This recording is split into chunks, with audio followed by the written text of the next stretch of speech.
Cheers, everybody. What's going on? Yep, it's Friday. You know what? We're just gonna kick it.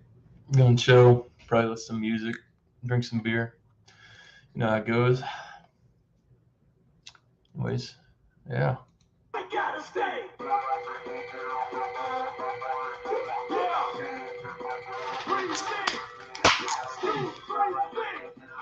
Put the link in the chat. Anybody wants to join.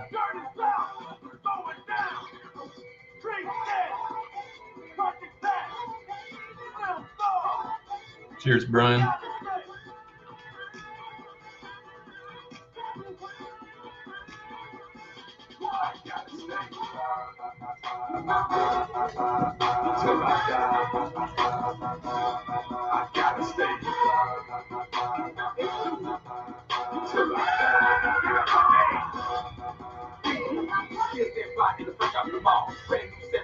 Oh, yeah. Pounder Pounder. Double IPA. 86 IBUs. 9.3. Proper glassware.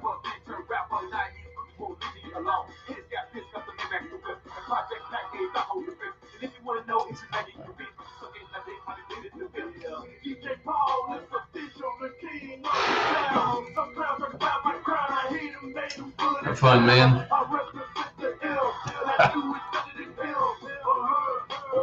It really does smell like peaches. Not bad. A little hazy.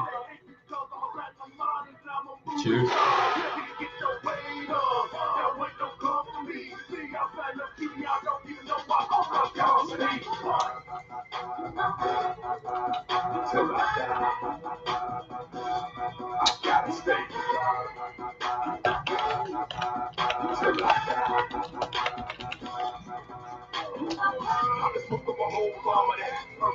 Got a trick on it too.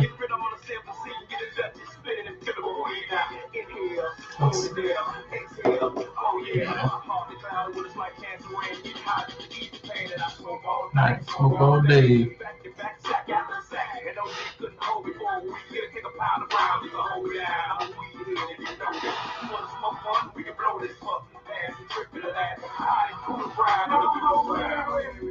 Mary Jane.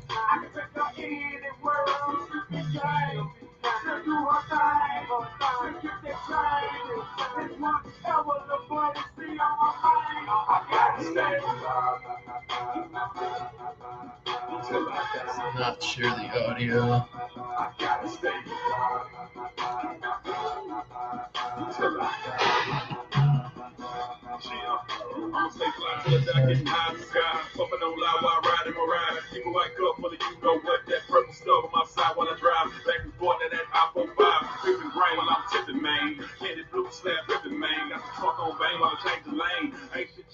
See you there, Brian. Give me 1 second.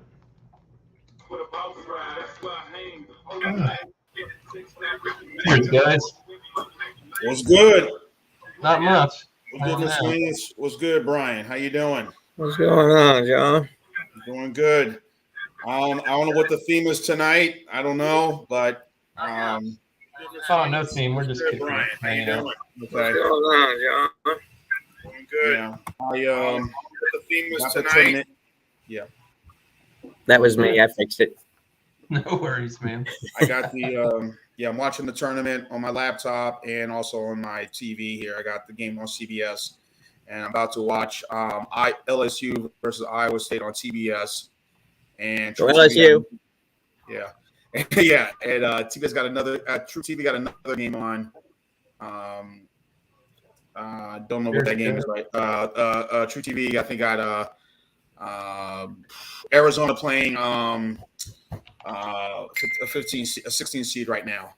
So I don't know who that team is right now. So, but I think the better the games. Yeah.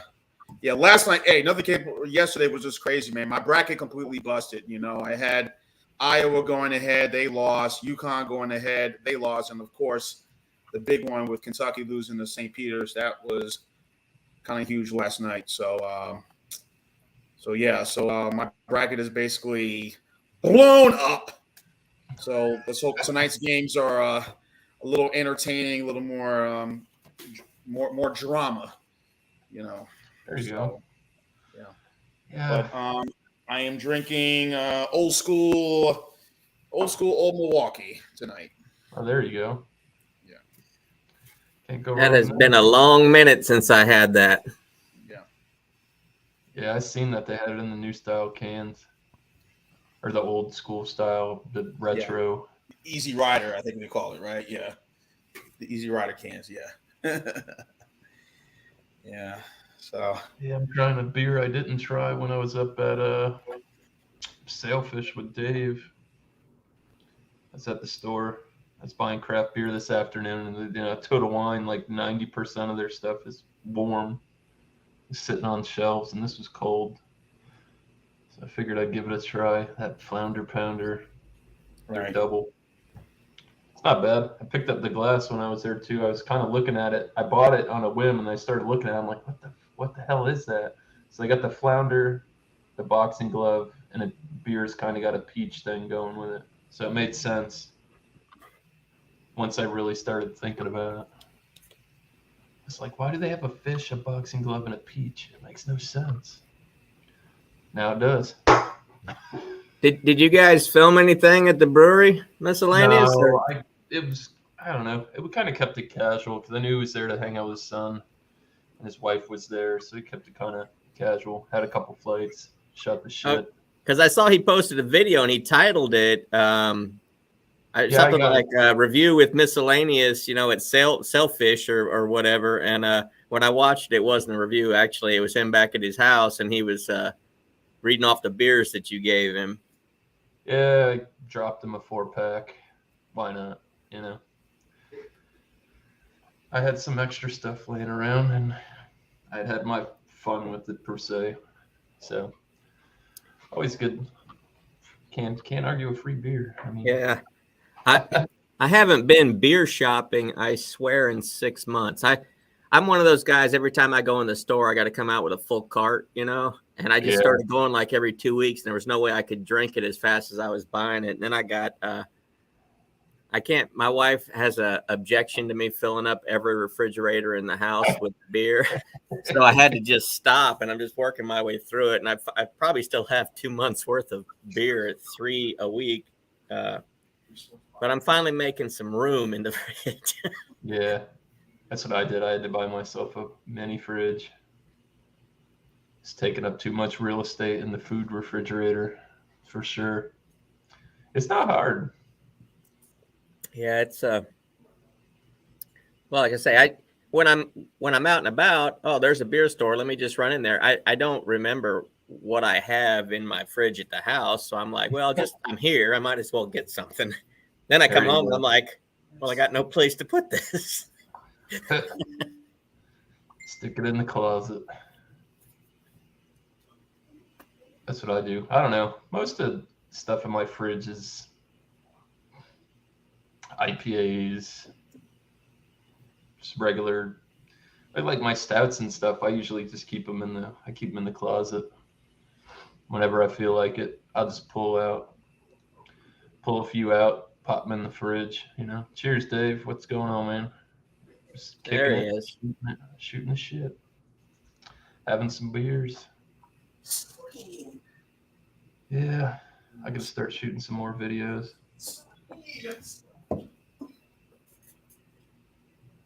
I got an update on my camera, and it finally started to cooperate. It was weird. Like, I would go to shoot a video on my computer, and you know how it shows you on the screen ahead in front of you, and it looked like it was lagging. And it's so hard, throws you off when you're trying to like shoot, and you feel like it's not gonna, the clarity's not good.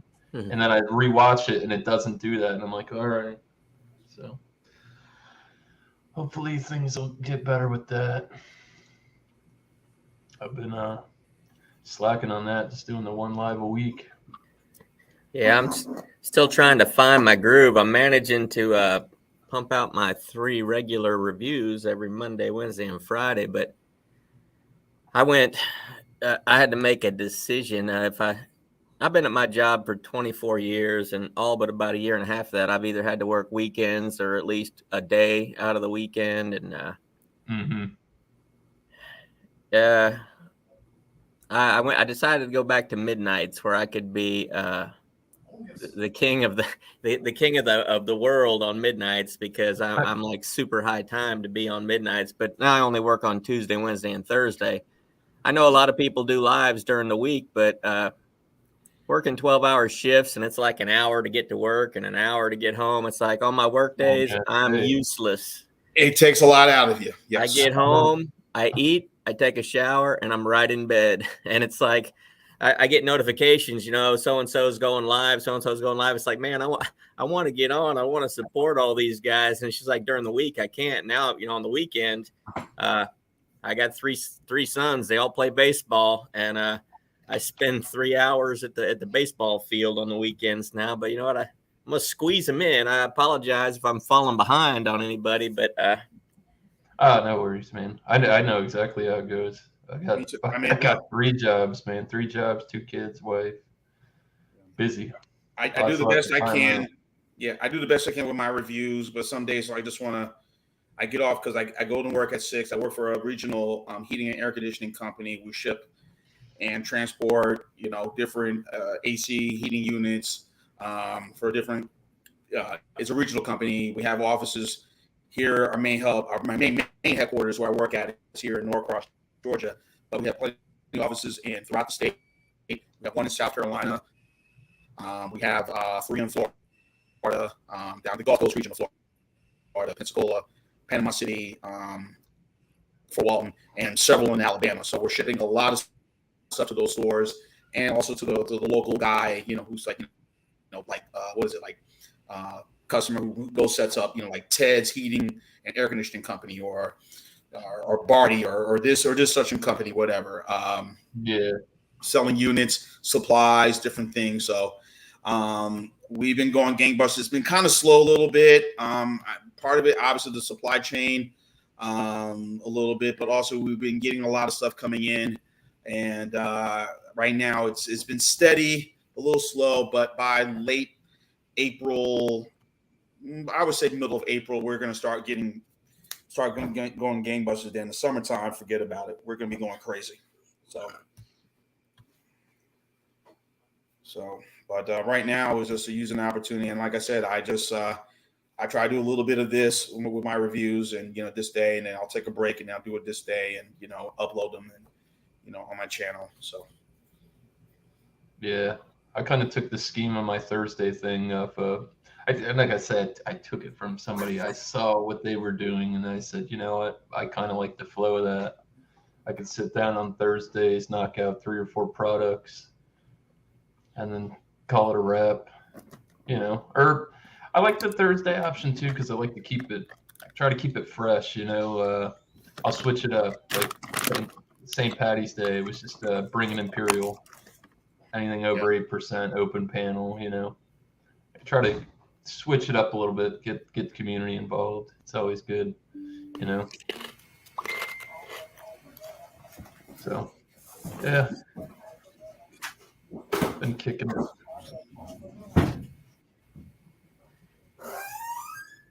No, this beer's all right. So, amazing. LSU made the tournament and they fired their head coach. That's kind of crazy, which is yeah, that doesn't make any sense. Yeah, get you there and then see you. Yeah, that makes no sense. There was something went down. I don't know. I guess they don't. I guess who knows? They may have a chance tonight. Iowa State in the Big 12, and and one thing these games right now said, there's the parity is right there. There's no dominant team, but we all know at the end, blue chippers will make their way in the end. But the first few days have been pretty fun. Hopefully tonight some games, and then tomorrow maybe some fun games, maybe a drop off. We shall see. I will be in the crib. My brother wants me to come over, watch games with him, but I said, hey, I know weekends, because he's a truck driver. I said on the weekends, I want you to spend much time with the wife and the kids. You don't need your single brother getting you in trouble, you know. So, yeah, that's a busy but you job say, hey, there. man, everything's fine. And of course, you know, sister-in-law says, hey, it's no big deal. But, you know. Well, if you're ever over on the west side of Atlanta on the weekend and you want to drink my beer, you're always welcome to come over. Sounds good, Brian. Sounds good. Put it in the private chat. I'll give you my address, and you know, and I'll give you my number. Hold on, I'll give you my number in the private chat.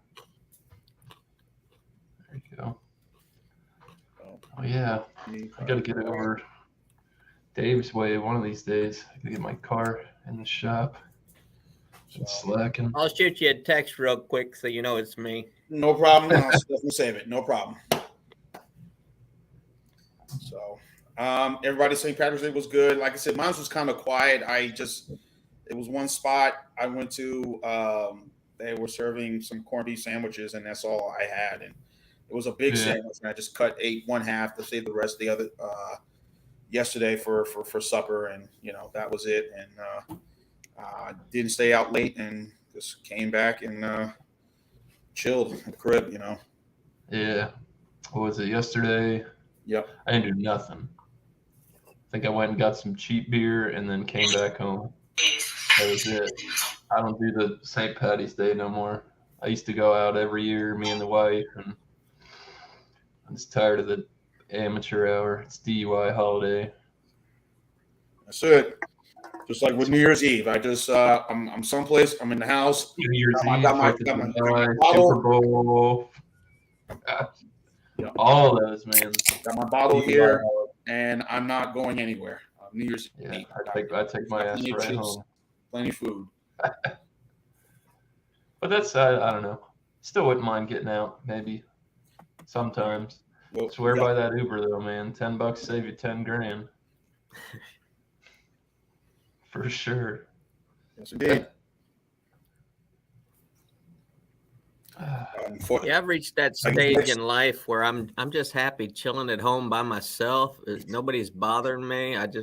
Amen. I'm with you, bro.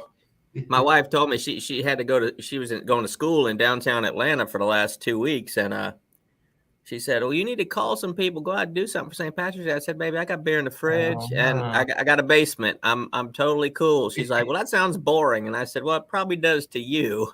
She tries to drag me out on Black Friday every year too, and I said, "I have no desire to get out in that mess. Why do I want to go there and fight over a freaking TV when I can just log on to Amazon and order one if I want one? I don't care. The less people, the better I am." Yeah, I did that for several years. I sent it on the Hangout. You got the link. The only place I go on Black Friday is the Total Wine. I get my Bourbon County, and then I go back home and nurse my Hangout from the day before.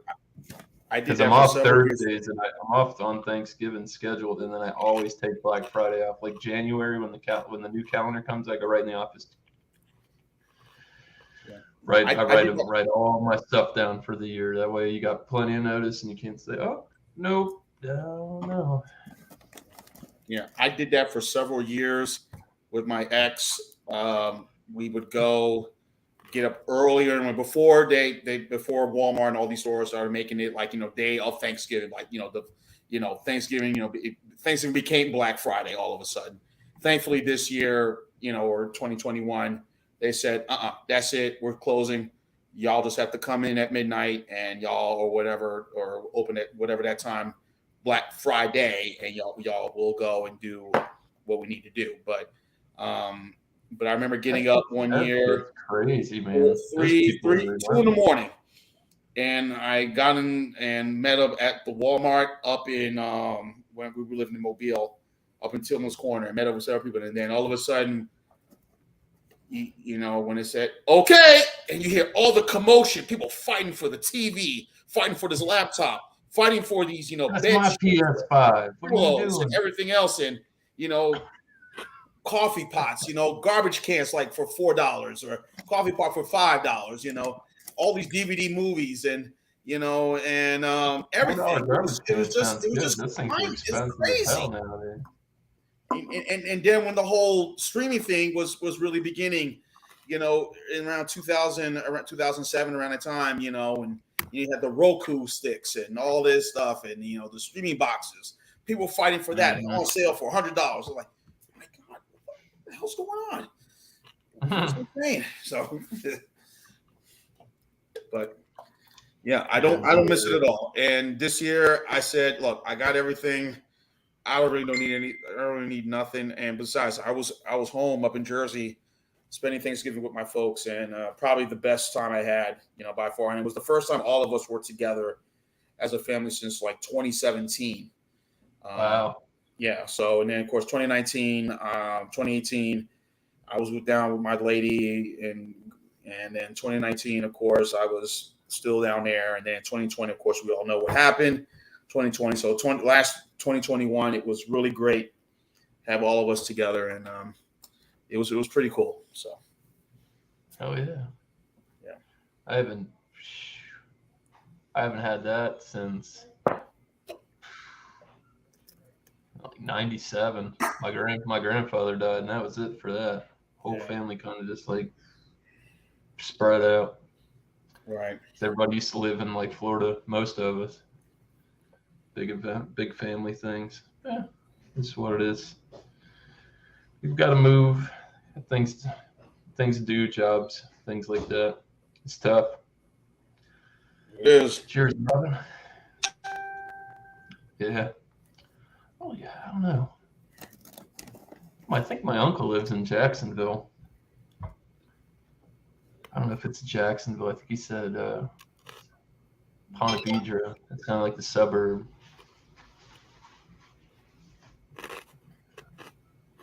I don't know where else everybody's at. Wisconsin. My cousin and my aunt are in Wisconsin. My aunt's in Georgia. If I ever get up to Georgia again to go see my aunt, I'll definitely probably hit both of y'all gentlemen up. That'd be cool. What part of Georgia is she in? That'd be cool. That'd be awesome. Around Locust Grove. Oh, that's south of the airport, a little bit south. Yeah. That's not bad. There you go. That's not a bad beer. I thought it was a little overhyped, but not a bad beer. They got the lager coming out. I think they said in 2 weeks the Broken Skull Lager is supposed to be going into National Distro. I've never had the Broken Skull, but I've had the what was that called? The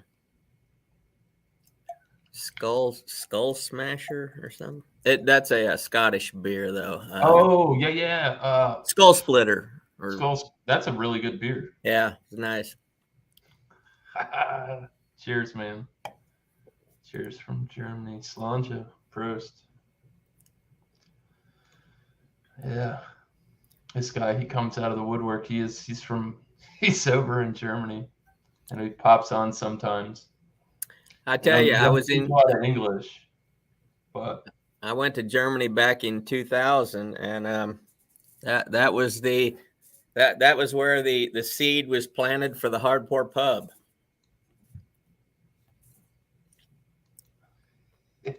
That's he always says that too. Well, I shaved mine. Well, that's what I call shaving. Yeah. That's a number one guard. Pretty soon I won't need any guard or any shaving because it'll all be gone anyway. But yeah, that's what I do. It's too hot, man. I work in the kitchen. I tried to grow my hair long. It gets about to like right here and it starts going all crazy, and I'm just like, yeah, you know what? I don't like. I can feel it when it grows long enough to touch my ears. I don't like it. I've always had short hair most of the time. I guess ever since I was old enough to pick my own haircut. So much easier to maintain. Jump in the shower, use minimal shampoo. Yeah. You don't have to worry about buy a normal bottle of shampoo. I swear it lasts me 7 years.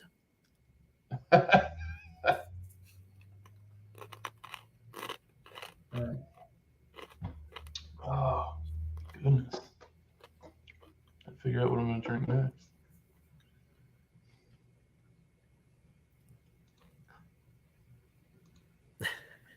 You're crazy. Cheers, Paul. What's going on, man? get a fro. See, I'd have to grow my hair long, and then I have to get a perm because my hair's not curly like that. I wouldn't say it's necessarily straight, but cheers, Josh. What's going on, man? Cheers. Hey, buddy. Chilling, bro. Doing chores and shit. Fucking Carrie's gone for the weekend. Doing chores on your vacation? Well, I'm not on vacation. Carrie just went away for the weekend to see her, hang out with her college roommate or whatever, her old college roommate out in Roanoke. So, hey guys, my son just called. I got to go pick him up at Cub Scouts, so I'm gonna bow out. It was nice hanging out with you guys for a little while. bye, Brian. Always, Take it easy, man. Cheers, Good to see you. Have a good one. Real quick. Yeah, you just showed up last beer, and here I am. I got to leave, but it's only 5 minutes up the road. I'll pop back if you're gonna be on. I'll pop back on when I get back. Yeah, we'll be on. Yeah, we're gonna be hanging out for a while. It's Friday. Right. Ain't got nothing to do. Later, Brian. Catch you in a bit. Cheers. See you soon. Man. No, but I was getting most of all my crap done, so I don't have to do anything really for the rest of the weekend. So I was like, there you go. So this guy always forever will. You remember that guy from CBP? Yeah, it sounds familiar. The German guy? I think, did he ever come up on panel? Yeah. No, most of those nights I don't remember most of the people that were on there, but he does sound familiar. I'll let you on. It's gotta be cool, man. Keep your pants on. Fucking porn bomb me, dog. Yeah, right. Please. Keep the finger on the trigger, you know what I mean? Yeah. Yeah, I couldn't go for the chip buddy, dude. Nah. I'd have to have like a cheeseburger with French fries on it, and Or that's something. not technically the right thing. I've seen that. They make it in the US. I've seen it up in they do it in college towns. They're like food trucks and shit. They just eat so late. I'm like, how do you guys wait till that late to eat? I gotta eat early, dude. I get hungry. What did I eat today? I ate a cheeseburger, a small cheeseburger. I didn't eat till 3 o'clock. I got Chipotle, and I was like, scarf that shit down. Oh, yeah. So they got some sort of new chicken there or something, and they have garlic and a bunch of other stuff on it. I tried that. It was all right. There you go. Just drinking, Josh. Some other half. Oh, fucking. That's it. Get it out of here. Double dry hop forever. With citric acid. They had it on Tavour, and I was like, canned on the 22nd. I couldn't bring myself to buy it, you know. It's pricey, dude. So yeah, I got. That's I don't buy IPAs off of them because I could let my crate sit for a month. Yeah. Before I get it shipped out, so I can collect stuff because they don't cycle their shit pretty quickly. It's a limited selection of 6 to 9 beers. Yeah, I never got anything. And then when they sell out, they leave them on there for days, which I don't understand either. Hey, Lost Beer, how you doing, man? What's up, man? How are you? Now, what you talking about, miscellaneous? Say it again. On the Tavour app, it's a place where you can buy beer online or through a phone app. And I saw the other half on there because that's all I've been hearing lately. Oh, the other half this, other half that, because they finally getting distro in Massachusetts and all those places, and we don't get it down here. And that's all I've been hearing. So I was saying I saw it on Tavour and I was going to pick it up, but I usually don't buy IPAs off of them because I won't finish my crate for it could be a month, it could be 2 months, because you can buy singles at a time or 2 or 4, whatever you want. But I just don't buy a lot of IPAs because I don't know when I'm going to decide I'm going to cash out my crate, you know what I mean? And then if I buy a bunch of IPAs, I feel like I'm inclined I have to cash out sooner than later.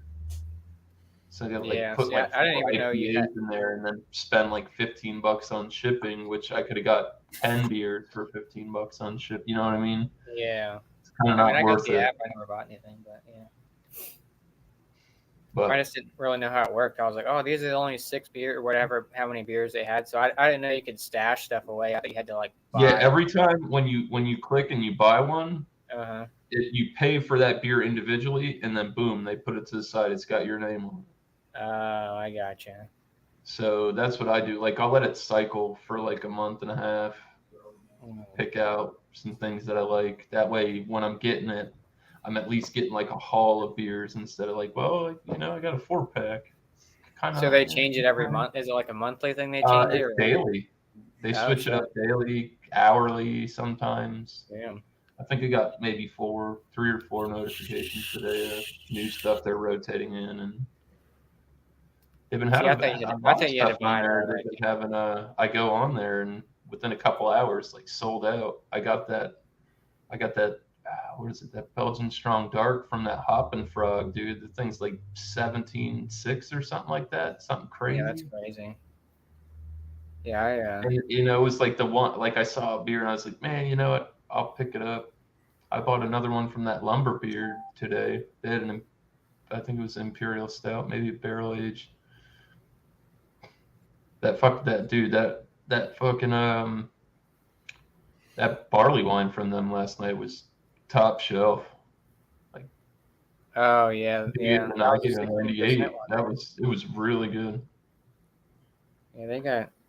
I guess it's probably regional too. Like the stuff, it's all random. I would imagine they got Listerman's Brewing, Brass Monkey Junkie, Carrot. I mean, it looks like a sour Carrot. I like it too because I get distro on stuff that I would never ever get the chance to get distro on either. Like you can get shit from Anchorage, Alaskan Brewing Company. Anchorage, their shit's very expensive. I haven't picked up a lot. I think I bought one beer. I was looking at a 350 ml from them, and it was like $40. I'm like, nope. Speaking of, which is probably not too far off of the cost up there because I know that shit's expensive regardless. But yeah, they got Hot Butcher. Yeah, they got Hot Butcher for the World on here, dude. A new one? Something 2 Broom. New England IPA, 6.75%. It's an IPA. Yeah, they're most of these are all IPAs. I still got that stout in there from them, that Coffee Bear. I haven't tried that yet. They have that's from, oh, never mind. They have an Imperial Milkshake IPA, Wavelengths. But yeah, most of these are all IPAs. Oh, that's an oatmeal stout. Cotto Gold. Listerman's, whatever the hell. Yep. New England IPA, Great Notion. Irish Red Ale. Of course, that's sold out. The Smoothie is sold out. Most of the ones at the bottom. Looks like all the ones at the bottom are all. Oh. They have an American Wild Ale. Yeah, most of these are all IPAs. There should be like a setting where you could like. Well, maybe there. It's not too loud, is it? No. They should have like a setting where you can select what styles you want. You know what I'm saying? So it's not like if you want all stouts, and all of them are showing up as IPAs. But I guess it's just random shit. So. Yeah. No. Let me ask you guys a question. Are y'all guys pretty much IPA'd out? Are you? Not yet. I mean, I bought all IPAs today, except for Pilsen. Sometimes I do. I'm not gonna lie to you, but that's why I try to keep like a spread that way. It's not like, well, I bought all IPAs. Actually, this beer haul, I did get a bunch of IPAs because there was a bunch of stuff that was in date. So usually I go to Total Wine. I'm like scouring the shelves. I'm like, oh, no can date, not risking it. Old, and they had some fresh stuff, so I did pick up some IPAs today. But it's like certain ones taste like I've had this one before from this company or that company. I'm really into more now a lot of these dry hop, more the extra strong Imperials. That's kind of where I am. I got nothing wrong with sectionals. Mm-hmm. Yeah, I got nothing wrong with sectionals. Double dry hop, yeah. But, yeah. I got nothing wrong with the sessionals. I have nothing wrong with them. I think they're good to pair. Right now is like, the sessional IPAs are kind of like in the same category, like light beer. Very easy drinking, smooth. You can pair with any food.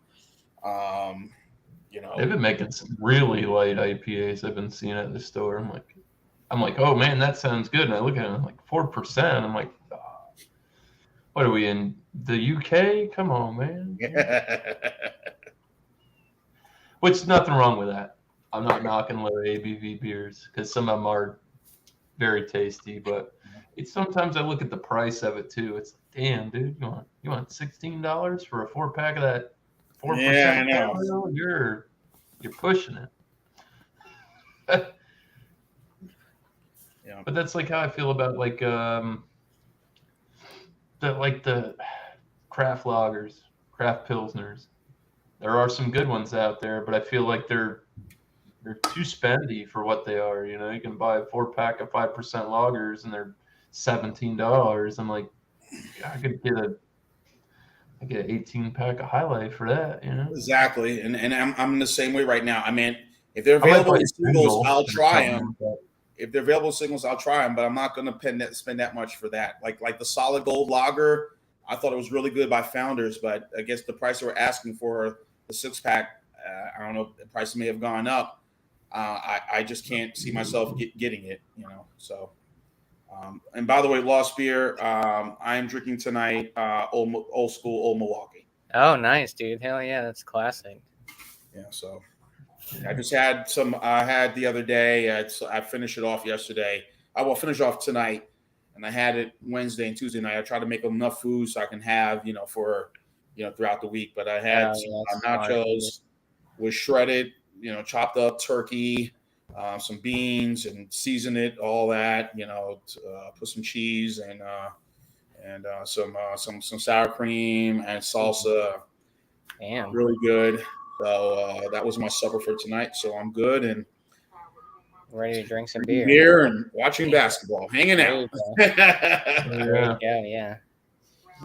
Yeah, that's the best way to do it. I mean, because that you just pop it in the microwave or whatever and just heat it up. Heat it up, and there you go. Yeah. Like we do Grubhub and stuff sometimes, but that shit's expensive nowadays. I mean, it was expensive back in the day. Now it's even more expensive. I know, right? And then you get those like Uber Eats and shit. I get messages from all the time. It's like, oh, you can get free delivery from this place. And I'm like, I'd rather do it myself. Barrel, bro. Like, I'd rather go pick it up myself, and if I have to make the drive, whatever, I do that. And also, I try to cook more at home. I just do. I just try to do more stuff at home, prepare with my hands. Yeah, it tastes better. So. Exactly. Cheers, man. Yeah, you save a lot of money doing it that way. Yeah. We ordered something from, I think it was either Grubhub or like DoorDash or something, and I forgot what it was, but like, so we always tip good, and then the person like messaged us and was like, can you give me a little more tip? I just lost my job, blah, blah, blah. And I'm like, dude, I'm already giving you like over 20% tip. Like, what do you mean, motherfucker? More tip? That's for a bigger tip? But I always give somebody a fair square. Yeah, that's what I'm saying. I don't mind tipping, but I know that, hey, I look at my budget and say, hey, I'll tip you, but I got to look at my budget. Okay, this is what I can give you for a tip. That's what I'm saying. I'm like, you're going to ask me for more? I'm already tipping you. You dropped off $20 worth of food. I gave you $5. That's 25%. You know what I mean? That's what I'm saying, dude. More than the average person would give you, period. Dude. It's not like going to a sit-down restaurant and then you take care of me well. Of course I'm going to tip you good because the service was good, Mm-hmm. I've been burnt on that Grubhub and that Uber Eats. I'm a mad bitch, dude. I ordered some food from McDonald's late as fuck. I had Big Mac, couple McRibs and stuff like that. I get it. It's a single cheeseburger and a 6-pack of nuggets. Oh, damn. Fucking pissed, dude. But I got right on there, take pictures of it, sent it to them. They sent my money back. They said, just eat that. I'm like, but that's not the point, man. I'm going to eat this. I'm still going to be hungry, bro. I got an extra meal one time when I ordered Chipotle. 6'4", they gave me it was the same meal, so I ordered it. And then they're like, oh, Susie or whatever is approaching with your order. Definitely wasn't a girl. It was a dude. And then they usually like take a picture or whatever and do all that stuff. They didn't do that. And then, so I was like, all right, whatever. Had my name, order everything. 30 minutes later, somebody else shows up and it's a female and they drop it off, take the picture. Same order with my name on it. I only paid for one meal, but I got 2 meals, and I'm like, all right, somebody messed up, I guess, but that's fine with me. I got an extra meal now, so.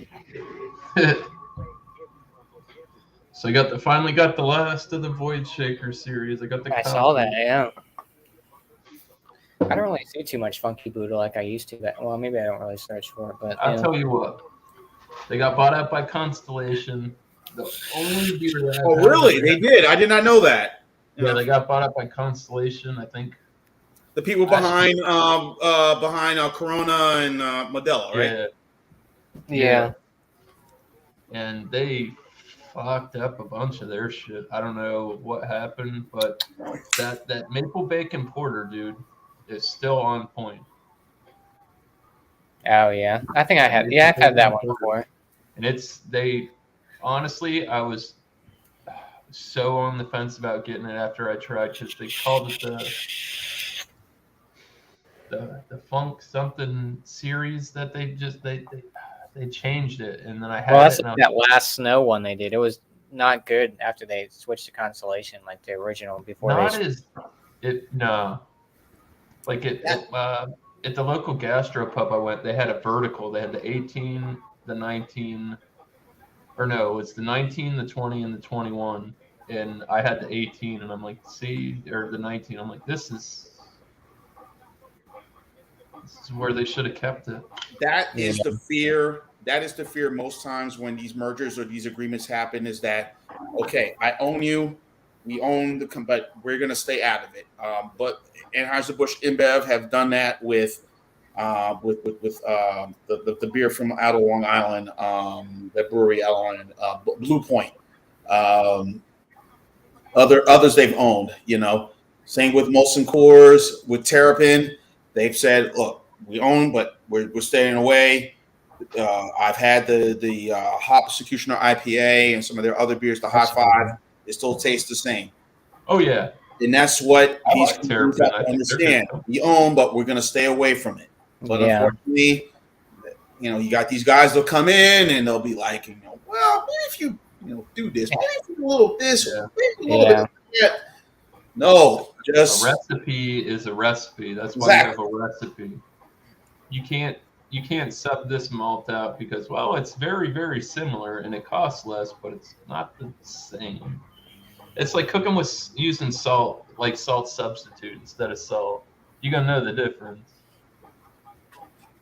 Yeah, it's like Sam Adams and Dogfish Head are right together, but both companies, Jim Cook and Sam Calagione, say, "Hey, I ain't gonna touch your stuff. You don't touch our stuff. We stay away. We're partners, and everything still tastes the same." And that's the way it should be. Yeah. Yeah, it's not bad. So, how many days until we're done with winter? Are you guys still got any winter beers left in your refrigerator that you're trying to get rid of, or? You know what? The Christmas beers were kind of skinny this year. Like Halloween beers, there's still pumpkin beers on the shelf. Right. Yeah. Check the date.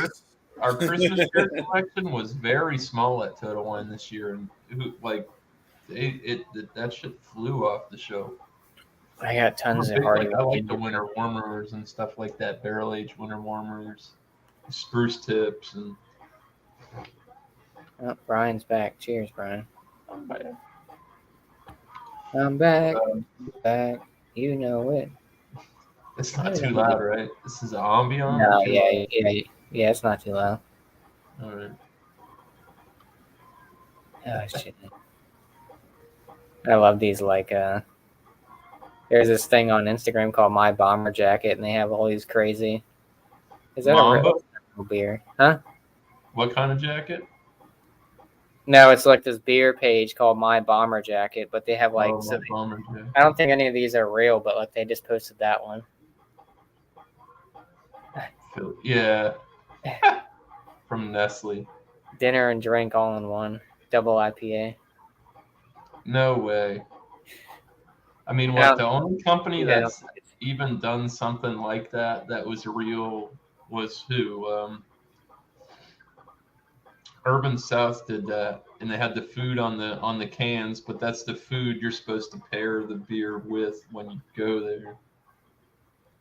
Yeah, they're like on the they're, food they're menu just. I when you think go they're just there, like they're like, little. "Oh, I pay." It's Outfire. They're little Outfire, koozies. Outfire. Cheers, man. So they're like little koozies. So they have like this Dunkaroo one, and it shows like the back of it. Yep. Damn. So If they made a Dunkaroo blonde stout, a white stout, it might be gimmicky enough. I might give it one shot. yeah, some of these memes on here are funny. Like, look at this one. It's just first person at every beer event starter pack. Yeah, it's true. The Back. people they got their chairs. They're like first or second in line, dude.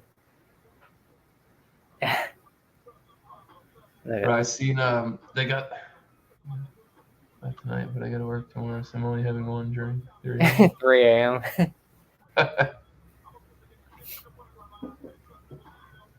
They got some crazy ones out there, man. That damn he's sending from me all. He's sending to me all the time. Oh, Hayes Boys probably. Yeah, the Hayes Boys, dude. They got some of the crazy ass fucking Yeah, dude. beer memes. They slay them, dude. Yep. That shit's funny as fuck. Yeah, what'd they post? Oh, yes. Brian said he still got some winter beers. Oh, I got tons of. I have all those old bottles of GBS from Hardywood from like. They're bad by now, Josh. Probably. They're probably all fucking green pepper and. Yeah, I guarantee you. They're just sitting in there. They're drinking those things, dude. I know. I keep buying more stouts. Just, open it up, give it a shot. If it ain't no good, dump it. Save the bottle for a trophy. I mean, geez. Yeah, I got at least a case and a half for all that time. Yeah, I got double. I think I got. Shit, I don't even know what Hardywood I have in there. I know I have a case and a half of just straight bomber bottles. Cork and cage and shit too. Crazy. Like that one in my smaller fridge. I know that's definitely a 2016 bourbon barrel GBS because the label's all old school label.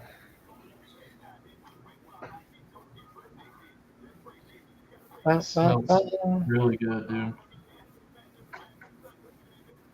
Is it pretty good? Is it a medium mouthfeel? Like body wise? Low carbonation on it. The coffee's like just right. It's not like overly sweet, but it's not like black acrid either. Like I got yeah. You get a little bit bitter from the coffee, but it's still a little sweet. I must pick up you pick up vanilla probably from the barrel. They said what their barrels are from High West Distillery in Park City, Utah. Those Mormon barrels. That Prairie one was not good. They had. Did you have that? You ever have that Sunday service from Prairie? It's like a hot fudge sundae. Mm-mm. They had that one, but I was like, oh man, I don't know if I can drink Prairie stouts for a little bit after that one I had last night. Like I said, if you get that Moose Boots was good.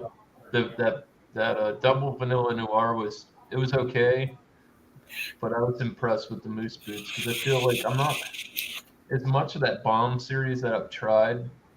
They're just thin.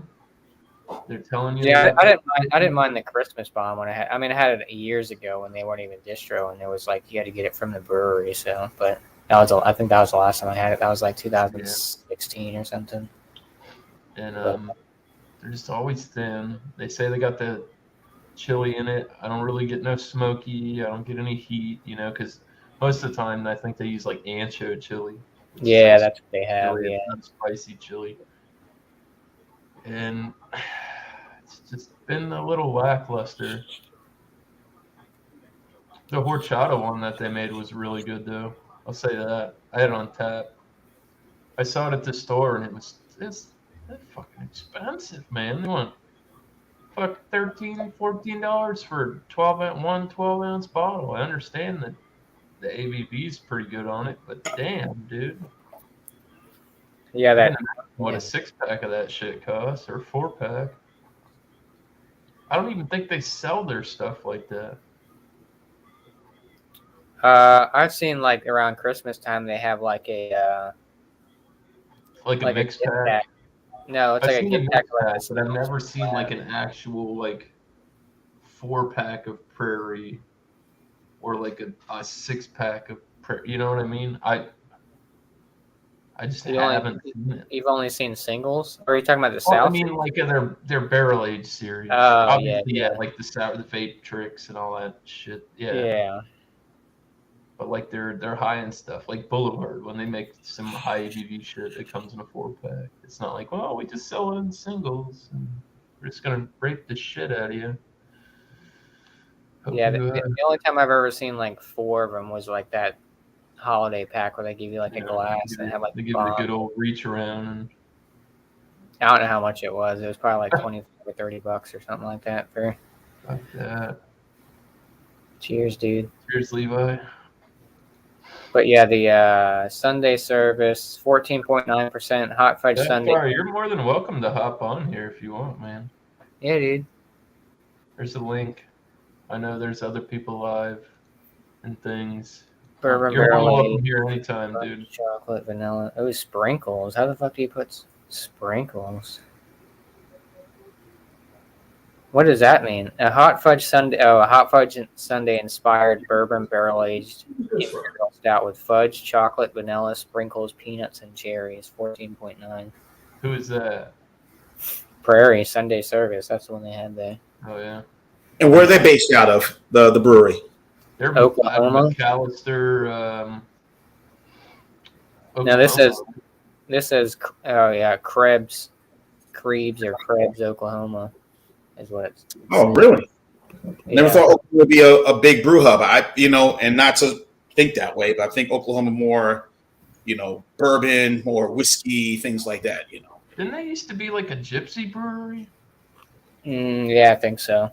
Yeah. I think, and then they finally like settled in Oklahoma, because I remember, I haven't been into craft beer too long, probably 3 years or so, but like I remember seeing stuff where it was like, yeah, it's from Prairie and we're from here, but it's bottled and brewed by somebody else.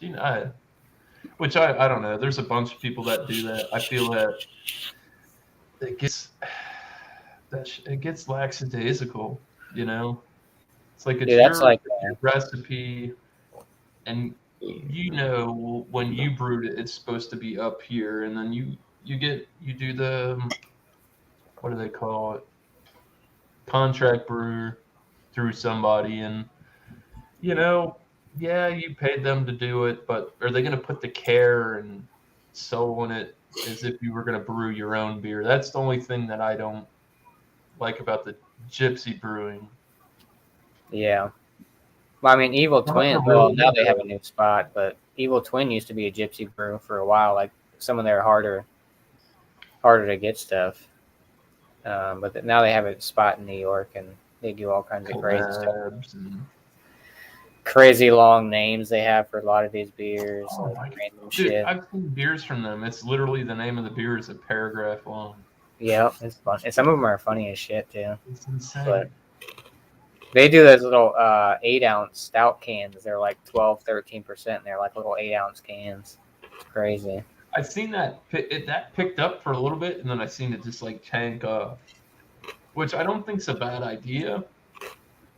I just think at a buyer's standpoint, you got to be able to make the price marketable. You know what I mean? I'm not going to pay $13 for an 8-ounce can of a 14% barley wine. Like, give me a 16, and I'll give you $8. I'd gladly pay that. You know what I mean? But I'm not paying for one of those tiny Budweiser cans of barley wine, and it's expensive as hell. I don't care how good it is. Oh yeah, they're pricey. Like, it's stupid. $30 or something like that for a 4-pack. That's stout. Yeah, and like it was like I brought it up. Like Four Locos was a product that I brought up. I said, why you got to make it in this big ass can? If you could sell that in a 12-ounce can, it might be palatable. You could probably get through one. You don't need a 25-ounce can of that shit. Nobody should drink that much of that. Well, the first time I even heard about Four Loko here in Georgia, it was on the news because the high school kids were getting a hold of it and getting trashed on it. Well, my wife was at the grocery store, and she said, "Oh, these were in the discounted little. They were in the discounted section. They were 50 cents a piece, so she bought me like 5 of them. Well, I didn't read the label. I just cracked one. It's a big can, you know. I drank it. I started texting my carpool buddy. I said, "Man, I am so messed up off this one can," and I took him a picture of it and sent it to him. He said, "You know, that's 5 servings in that can, right?" And I'm like, "What? Oh." Yeah, so I just had 5 servings of it, and I don't know what they are. They're high alcohol. It's no wonder them high school kids were getting messed up on. Yeah, and then just like remember the introduction. Remember the introduction of was Steel Reserve in 1998. You know, with the malt liquor craze. You know, it was cheap, dirt cheap. You could get a good buzz with it, and whether it was that or even go further back with Old English. I think I'm 46 years old, so. When Four Loko came out, I tried it. I thought, what the hell is this? And I've only reviewed one Four Loko beer on my channel, and I said never again. But it was just wow, the buzz you get off it. It was one of those, like you said, high school kids.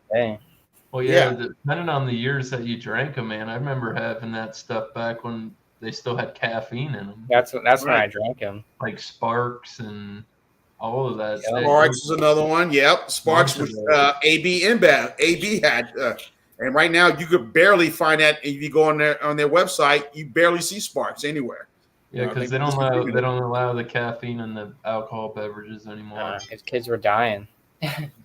I drank Four Loko. They still have it in the UK. They have like their Four Loko over there. It's called a Dragon Soup. Oh my god! And they have I heard about that. 9%, and it's still got caffeine in it.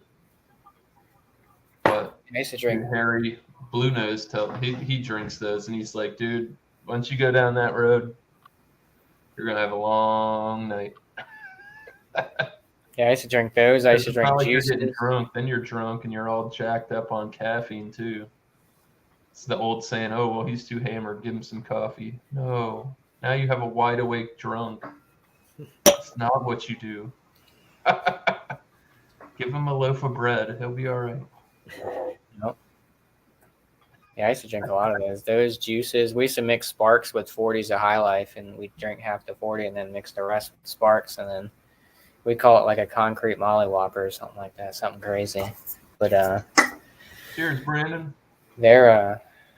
Yeah, like I said, I drank 4 Lokos one Saturday in college. Like I started like 11 o'clock in the morning, and I was playing drinking games all day. And I didn't throw up though, but it was a hard walk back to the house. Cheers, Doubtfire. Welcome in. Dildo Brewing. We got some. That's actually a legit thing. He's from Newfoundland. Yeah. And they actually, it's Dildo Brewing and Museum. Yes. The Dildo Brewing Company and Museum. I tried to get them. They wouldn't ship down here, and there's customs. So Doubtfire, he's sketchy. I don't blame him for not trying to send it. Yeah. There we are. Nice. They have a Dildo K, church and dildo. Yeah. I'm dead ass here. If you show me that, I go to it. I'm like, no shit. This is legit real deal. I'll try and find a picture. I took a picture of my family in front of the dildo sign. They've got like a Hollywood style sign.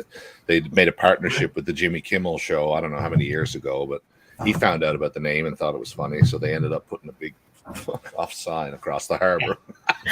Great big white letters.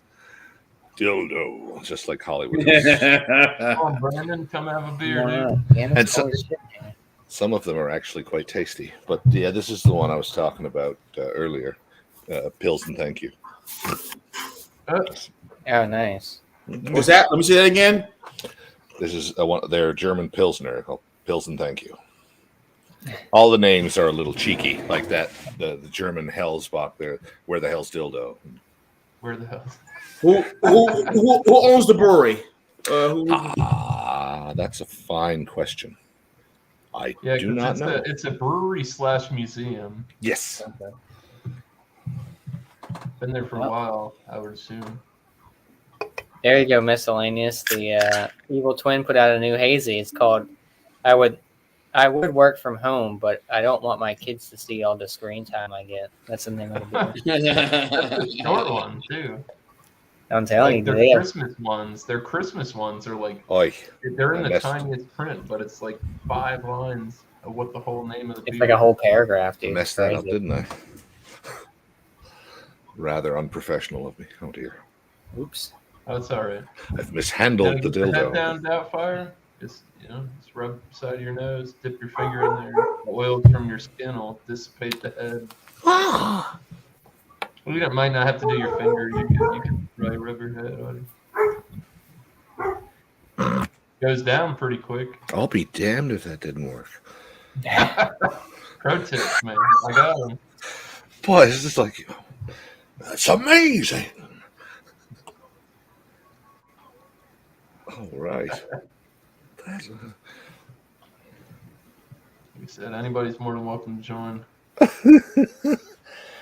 Well, that is just the best. That's a dandy, right? Yeah. What's the ABV on it? What's the ABV? 5%. Oh, that's light. Yeah, it's like a light mid-strength kind of. Yeah, he's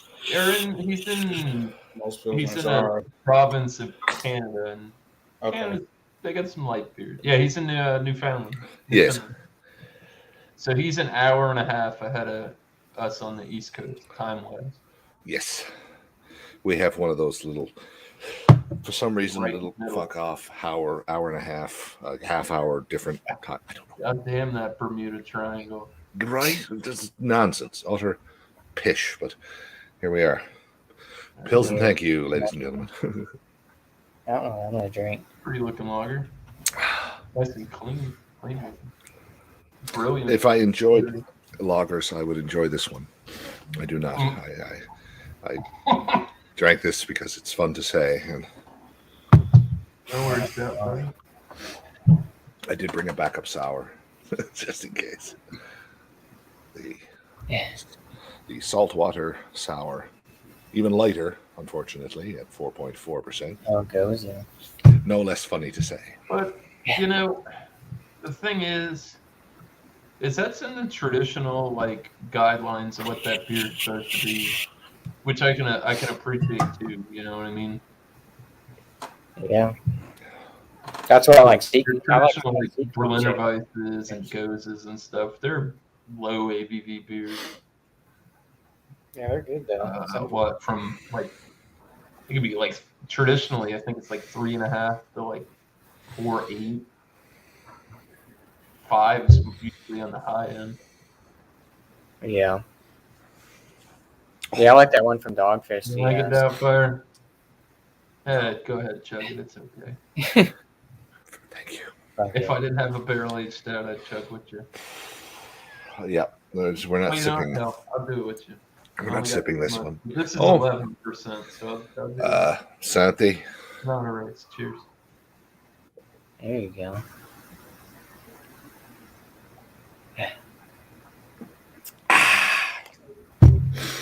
Woo! Glad that's over with. We got another welcome, Paul. Cheers. Oh my goodness. Yeah, man. Yeah, that's me, man. Yeah, Good Paul. eye stir, yeah. From That's the me, rock. but from the rock, yeah. That's what they call it in St. John's anyway. I don't hear that anywhere else on the island, but in St. John's, Cheers, everybody Joey. calls it the rock. Cheers, dude. Links out there if anybody wants to join. Yes, Welcome, like I said. Casual hangout. It's Friday. Yeah. There was some other stuff going on that I couldn't make the festivities, so I figured, hell, let's go live, kick it. Let's start our own. Why not?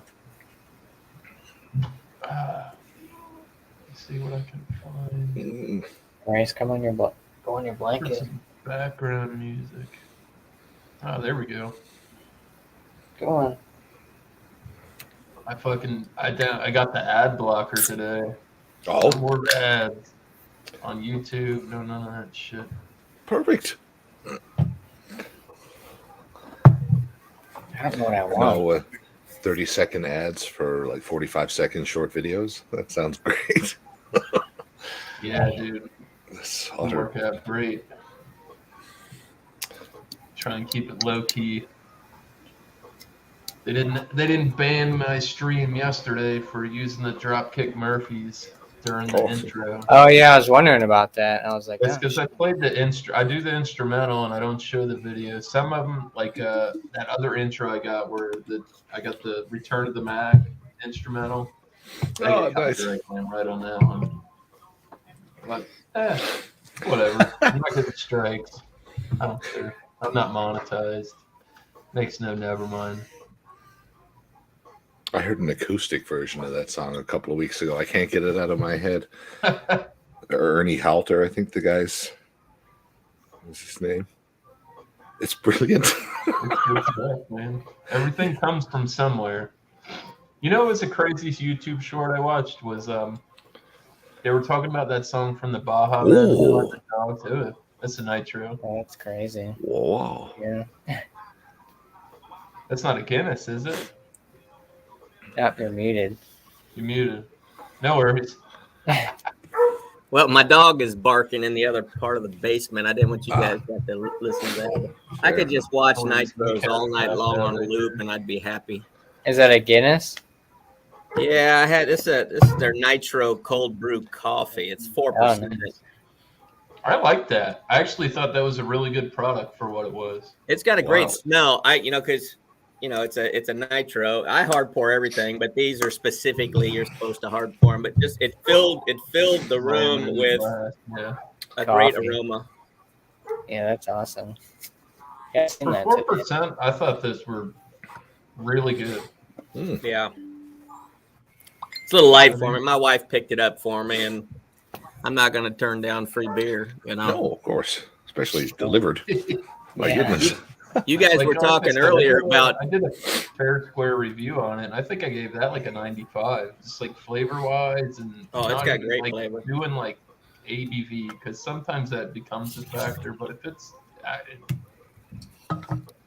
Yeah, my wife was out and she picked me up a bunch of things, and a couple of things she picked up was a bunch of the big cans of malt liquor. You guys were talking about Four Loko, and then you mentioned Steel Reserve. I just checked; I got 2 Steel Reserves in there that I'll have to do here at some point. Is it the 6% version? One of them was the triple export, and the other one was in the silver can. I don't remember what. Yeah, they both say for whatever the reason, and I had this talk with Ronald J. Terrio and many others. I don't know. We had we got the triple export here. That got discontinued. Even the 6% was discontinued, and now we only got the 8%. But when I lived in Mobile, before I moved up here to Georgia, before Molson Coors decided to discontinue the triple export, I always thought the triple export was a lot better tasting than the silver can. Maybe just me. I don't know. You know, it's the same spec, same inflow, but I thought it was, I thought the black can tastes better than the silver can. Yeah, this one is 6%, the silver can, and the triple export is at 8.1. Yeah, and we had right now we have the silver cans. I might step up to do more. Yeah, we have the silver cans now, but the silver cans it was 6%. Now we have the 8%. I guess Molson Coors. I guess y'all know what happened. No need to go back, but they decided to discontinue a lot of brands, and they cut off the 6%. I think it's only sold in 3 states here in the U.S. I think Louisiana, Vermont, and Arkansas sells the 6%. Everybody else gets the 8%, 8.1%, and the triple export was discontinued. So Yeah, I can't get the black can. I've never had. Yeah, I never seen that No around one here, else. but I've only seen the silver can. There's one malt liquor that I truly wish I could have tried that I haven't, and it was the Mickey's Ice. yeah, I wish I had tried that one too. I never got the Mickey Ice. Discontinued with that huge AB InBev purge where they got rid of all kinds of shit. I tasted one of those once, actually. What, the Mickey's Ice? Yeah, I got one once, but it was in a mail exchange with another YouTuber a few years ago. I brought down a bottle of 8% Colt 45, 32-ounce 8% bottle of Colt 45 that I'd gotten from Ontario. This is a few years ago now. You can't get those anymore. But I brought one of those down for him and mailed it across Florida to him, and he mailed me back a couple of quarts of Mickey's Ice. It was delicious. Right. Oh, and I've never seen it since, and now I know why. Yeah. Well, it's weird because I have like when I was in high school drinking beers, like quantity was king. So it was the most beer you could buy for the least amount of money. So we weren't drinking good beers. I mean, if you were rich, you were drinking Michelob, just straight up regular Michelob. That was a bougie beer when I was in high school. But now I haven't seen a regular Michelob in decades. Haven't seen it. And I thought it was fantastic at the time. I used to love their Michelob Dark, which I haven't seen that in a long time either. But I have a buddy that lives in Minnesota, and he still gets Michelob Golden. Have you guys even heard of Michelob Golden? No. Back like in did. Is that in the 90s, the can was unusual because I say it was stop sign shaped, but it had a bunch of flats. So it wasn't a round cylinder. It was like giant hair out of my bag. I'll have to look at a picture. Ow. Golden. I'm gonna have to look up a picture and see what it looks like. Apparently, people up in like Minnesota and Wisconsin love that beer, so they sell it up there. You can't find it anywhere near me. And I was just wondering if you guys had even heard of it. Michelob? Michelob Golden. Michelob Golden? I don't think I did. I think like they got MGD Giraffe floating around. Yeah, not MGD, but just Michelob Golden. Michelob. I've heard Michelob Amber Bock, Michelob Lager, Michelob Light, Michelob Golden. Was that around the 90s or so? Right? Was that The around 90s. the 90s? Yeah, it was in the wow. 90s, but they still make it. couldn't Like I drink say, that he can now. get it up in Minnesota, but I don't know of any place else that sells it. But they love it up there. That's why I was wondering when they decided to get rid of these iconic brands. Certainly, these things were iconic for a reason. I mean, they were selling, and I'm sure that some places love it more than other places. I was wondering if, when they say they discontinued it, did they really discontinue it, or did they just stop sending it out all over and just decided, well, it still sells well here, so we'll still make it and sell it here? Or did they actually get rid of it altogether? Yeah, that's true. Looks like they made a Michelob Golden Light as well, according to this.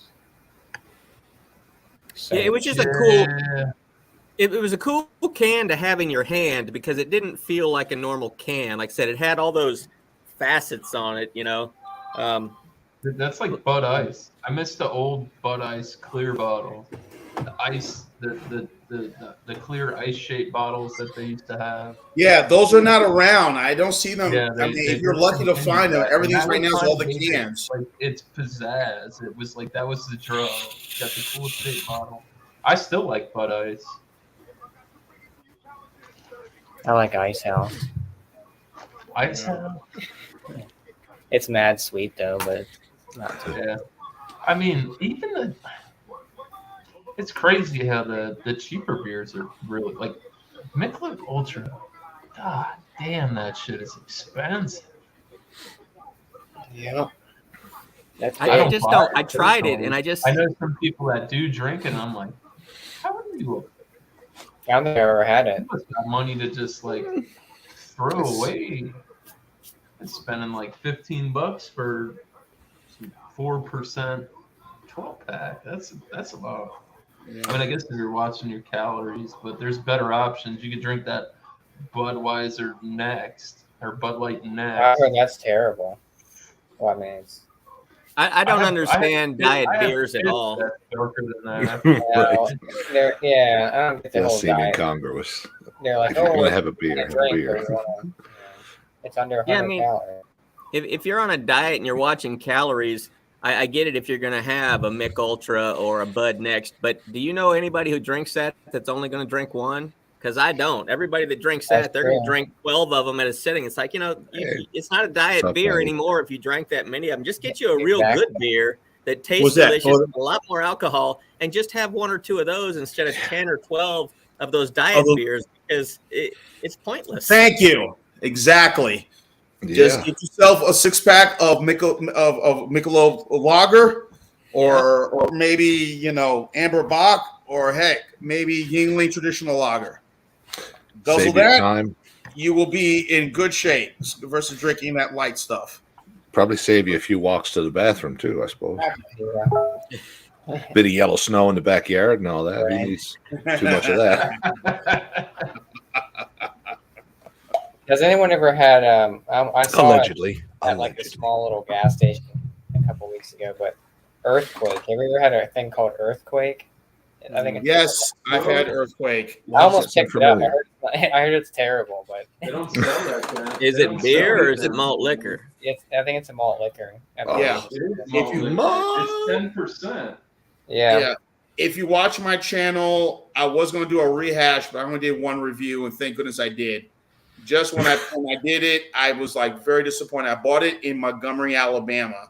I lived in Mobile, and I was with my then girlfriend at the time. We were going up to Montgomery for some legal issue, and I drove her up there. And I said, "All right, I'm gonna look around. I'm gonna look around Montgomery, see what's up here."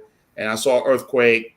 I bought it, did the review on my channel, and it was probably one of the worst things I ever tried. It's right up there. It's right up there with the Tecate Titanium, which is their version of malt liquor as well. I'm gonna be the oddball. I actually love Titanium. I thought it was good. And when I poured it down, when I poured the Earthquake down, it was like you could smell the alcohol down the drain. It was coming through. That's how bad the Earthquake was. That's brutal. Ethanol corn type of thing going on. Did it taste like rubbing alcohol? Was it like a rubbing alcohol taste? It kind of had that scent, yeah. Oh. I was like, come on. I mean, for a beer, to do that, and it just right there, it was just coming out of the can, just pouring down the sink. Because I took a sip, I said, no. Oh my god! And that's how bad it was. And right now, I could still, even right up here, I can go to a service station right here. Yeah, here in Georgia, they'll have it right there for I think $1. It's cheap. 7 cents. I think it was like $1 and some change or something. Yeah, some change with it, 7 cents, and it's like, okay, y'all do what you want with it, but not for me. Don't need any engines degreased today. I'll pass. Like when John and Ellie dropped off all that malt liquor to Bumpy, and Bumpy that was some rough stuff. A lot of them. He said he didn't like the Earthquake. Oh, true. I haven't heard great things about it. If you're like I might pick it up just to try it. Malt liquor chugger, and you like want to get there pretty quick, that's the way to go. But like, I'd like to try like the old school shit. Was like Country Club. Yeah, Country Club was good. I had Country Club when I was up in Jersey. Yeah, because malt liquor wasn't made to be what it is today. Malt liquor was kind of your high society, higher. Not. It's hard to say. It's like you get your pilsners and your lagers. They're trying to give you a little something extra, but it wasn't marketed as like a hip hop culture thing. It wasn't marketed like in that way, which it's taken its drive or whichever way the companies wanted to pursue it. But it was traditionally for something a little stronger, upper class, I think. It was viewed as William Kepley was the one who told me that. Rest in peace. He's a good man. Miss him all the time. Yeah, but, it was viewed. Dude, It's like it doesn't have to be high ABV malt liquor to be great either. Like Mickey's is great. Yes, I totally agree. Like easiest drinking, smooth malt liquor beverages that you can buy, and it is not expensive. Of all of them, you're absolutely right. What about the grenades, dude? They just like they're fantastic. Of all of them, and I can get the grenade in my store. A couple stores I go to right here, I get the grenade bottles. The bottles. And to me, $6 a 6-pack too. It's like $1. Yeah, it's like $5.99. And me and Jay had this debate, and I said that Mickey's I could compare. If I had to compare Mickey's to Budweiser, I would put Mickey's over, but I would pick Mickey's over Budweiser. That's how good that beer is, and it's simple. And of all of them, Colt 45, nothing wrong with Colt 45, and nothing wrong with Colt 45, and their high gravity is good too. Yeah. Right. Or even the Schlitz, drinkable, not offensive on the palate. Right. Even the Schlitz OML, the original malt liquor, but Mickey's is just perfectly well done. For what it is, it's not overly strong, it's not overly heavy. It's just a perfect beverage, and I enjoy drinking it, and I don't mind getting it every day. Here. Yeah, I feel like it. I wonder if I could. Turned into like Heineken for me back in the day. It's like when you get that Heineken, and nowadays I've tried a few, and they're not skunky. I've grown so accustomed to it being a little skunky that sometimes I miss it. You know what I mean?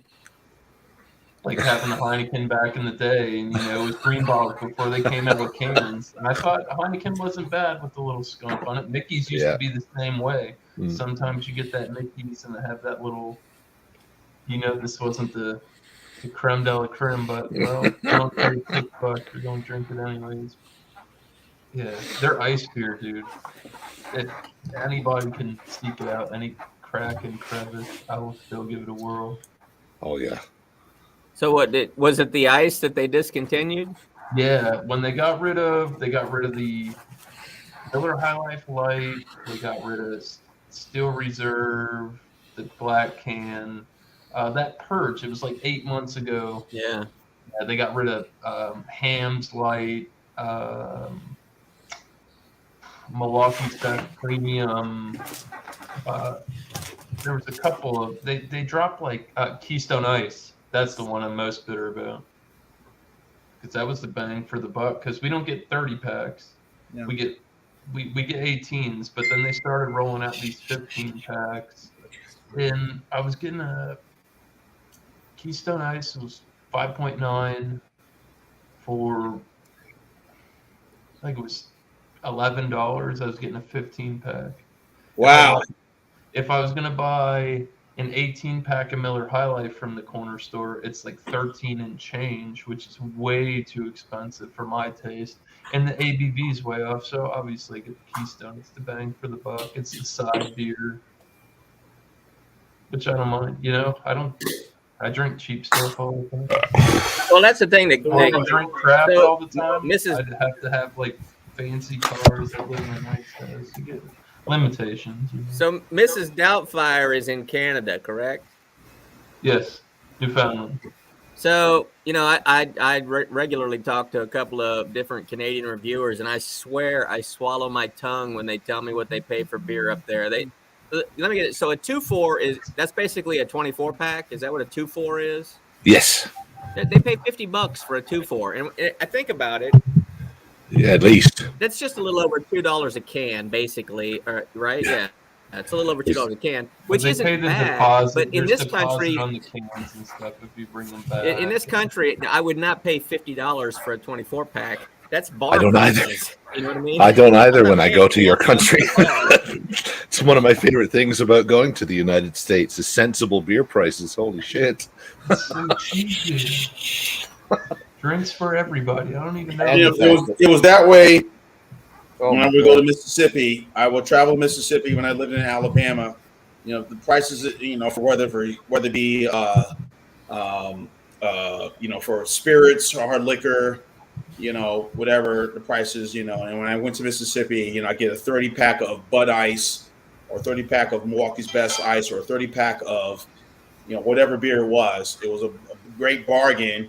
Even some of the malt liquors or the high Hellas Doppels that, one of the beers that we just mentioned, they were a lot cheaper there versus in Alabama. In Alabama, were very limited, which was unfortunate, but, it was one of those things. But unfortunately, with Mississippi, the high ABV you could only go to for beer was 10%.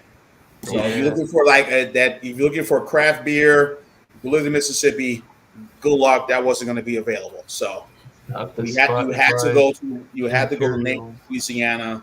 More than likely, Louisiana to get everything you wanted in craft beer, where the ABV was no limit. And but as far as I want David Garleby to take me to the craft beer store. That's what I want. Yeah. So I had gotten the So I had gotten the So the only reason I would go to Mississippi, I would get the malt liquors, I would get the King Cobras and the Old English, and they had the they had Milwaukee's Best Ice, but when I lived in Mobile, these are the Mobile, Alabama. These are the malt liquors I would able to get: Mickey's, Colt 45, Steel Reserve 8.1%. Ice House Edge before they got discontinued. Steel Reserve, I mentioned Steel Reserve.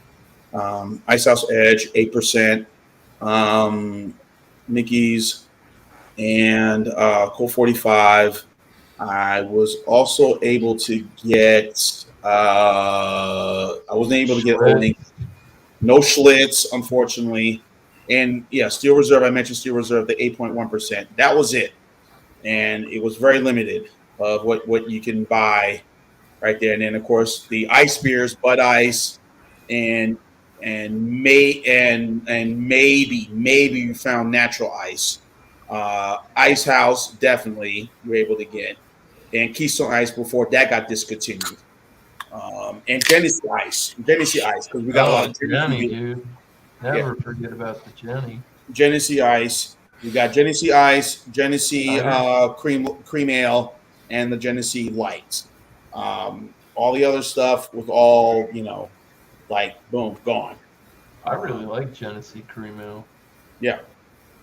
And it still be so. I can still find it. I can still find it here in Georgia. I can find it here in Georgia only in a 16 ounce 6-pack for $5.99, and that's a good deal. Crooked Sour, Strawberry Key Lime. There you go, Doubtfire. Yeah. Crooked Feeder. This is from another, I say local brewery, but it's from the Northern Peninsula. It's quite a ways away from me. But anyway, I've been really digging the local sours. This one is 5%. Doubtfire, you ever come to Florida, I'm getting you fucked up. Yeah, definitely. Not if. When my folks are down there now, actually, they're the first time in like 3 years that they've gone back to their place in Florida, so they're going. You come down my way, party. Their place is in Seminole, but I'll drive anywhere. I don't give a shit. That'd be great.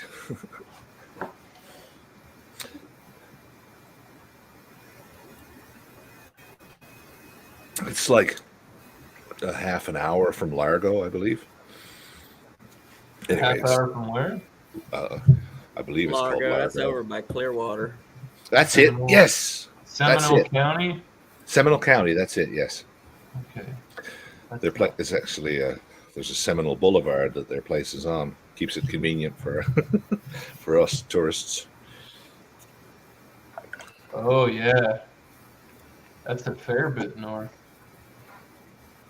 Let's get there. Home. 2 hours and 21 minutes. And it depends on how you take. I probably wouldn't go through Orlando. I'd probably go. Yeah, it's quicker. There's a way to go.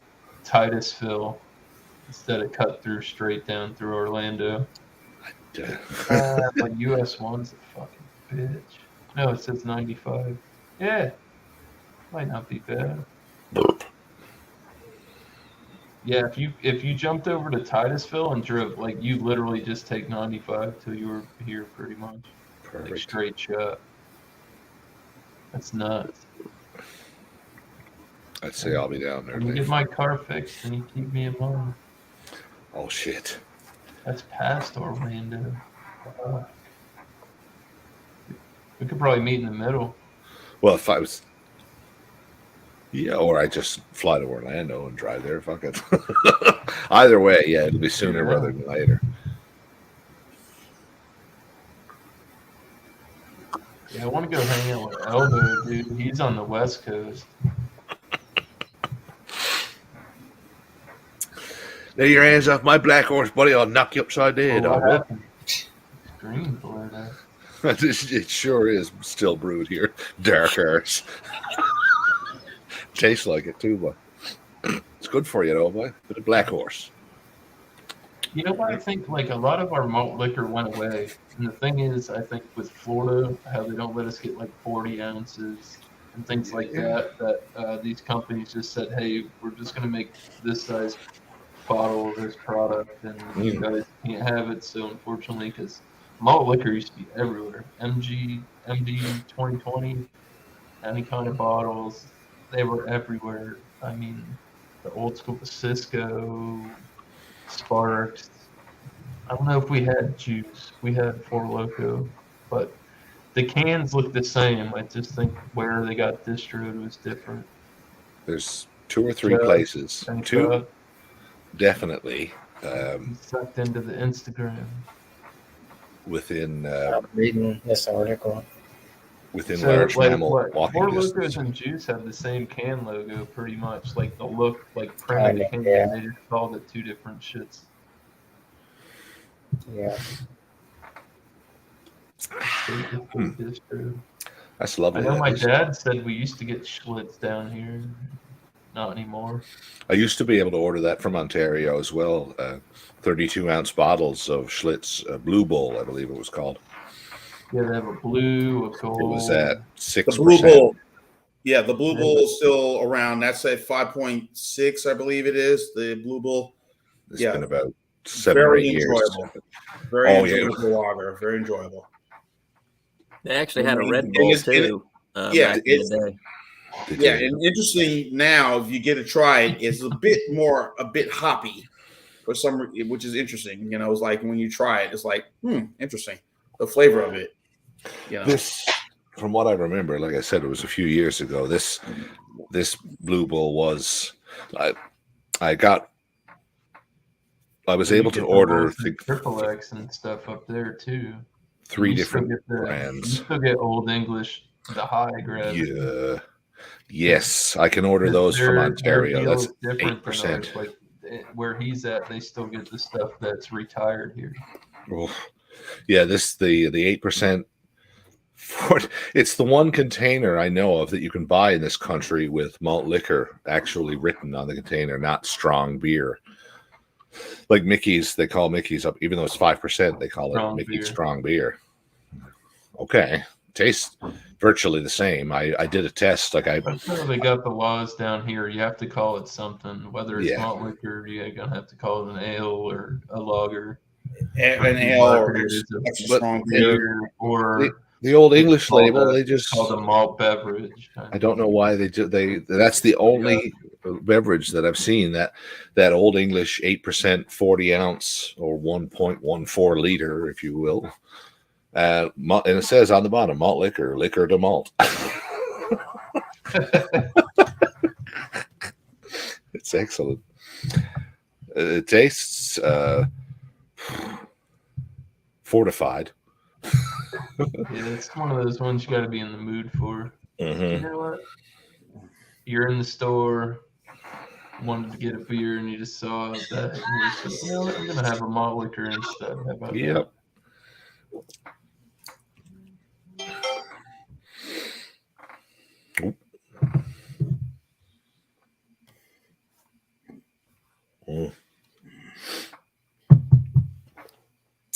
That's all right, boy.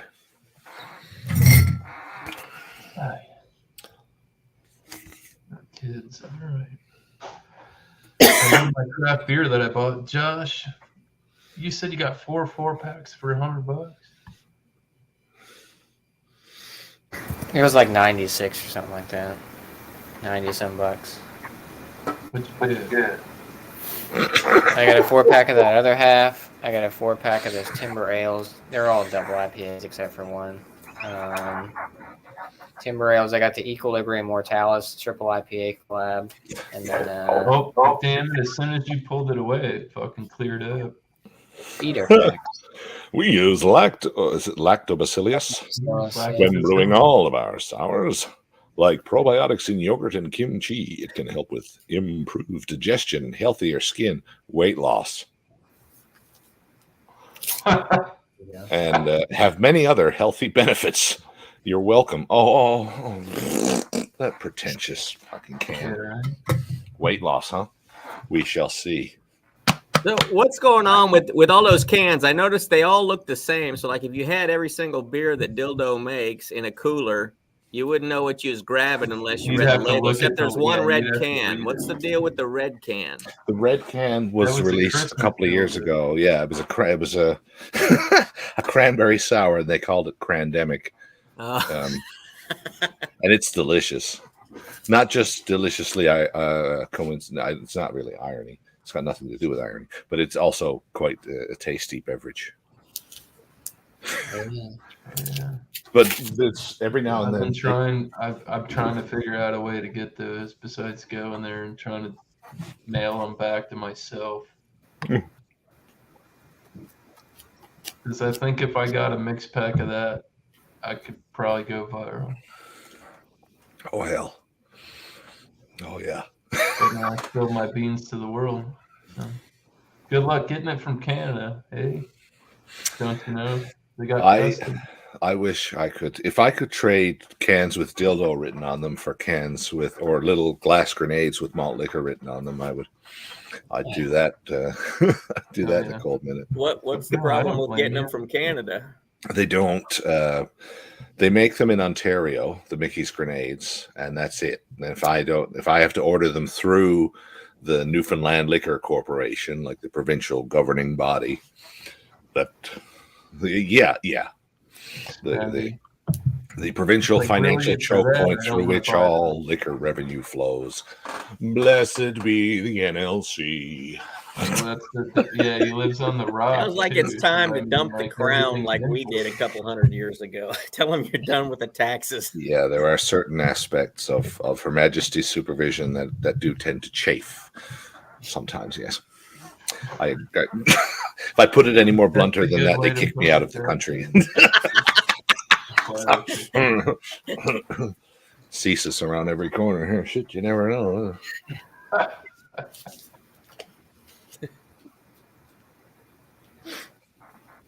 The miscellaneous, you saw all those Origins of Darkness. Do they have all three of them? Or? They had the vitamin C and the Puhala. Or that's not even how it's pronounced, I guess. But I'm calling it Puhala. The what? I know they had a vitamin C Equilibrium. Vitamin C, and then they have a collab with Puhala. I didn't see that one. PHJOH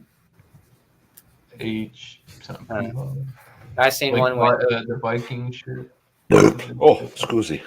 Yeah, maybe I just didn't notice it. They all kind of blended, but I know there was vitamin C. Come out with 4, and you're like, I got all 3, and I was like, but I did that. Maybe there was one that I had that you didn't have. The one that I got on the Instagram. I don't think you have that one. I don't think so. I know I got the milkshake. It was like a milkshake stout. Oh yeah. And now I don't see that, so I'm kind of glad I got a one up on. Yeah, I got the vitamin C, the Equilibrium, and then some like Garage Project or something like that. I think that's might be the other one. They had the one in the tawny sherry barrels. Yeah, I think there's 2 of those. And then yeah, brandy. They have a brandy barrel that I could get.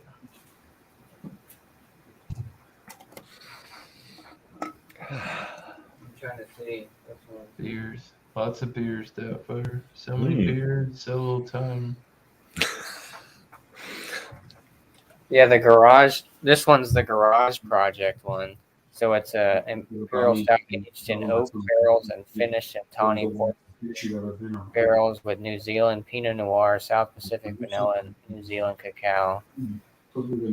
I might be, if you Wild. send me a picture of this, because I know I can't get the equilibrium. The vitamin C one is there. And Yeah, that's honestly, the I one think that's the one that has the coffee in it. And I was like, man, I don't know if I want to roll the dice on it because the year before was black, nasty, acrid. Yeah. It was just my thoughts. Michael didn't like Koroff did the one with vitamin C on John and Ellie's thing. That's the one aged in Was rum it the barrels. second show or the first one? I'd like to go back and watch it. Yeah, he said it was good. I haven't tried On it. the first one or the second show? The second show. Hey, guys, a couple of years ago, there was a soda.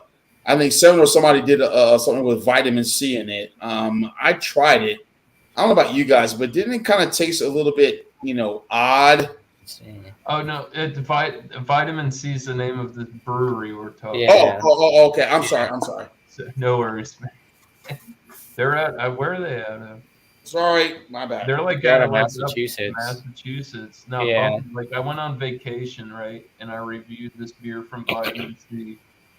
And Bumpy's like, bro, I live right next to Massachusetts, and the motherfucker in Miami is the guy drinking the beer that's right like across state lines, and I can't even get it. How is he getting it?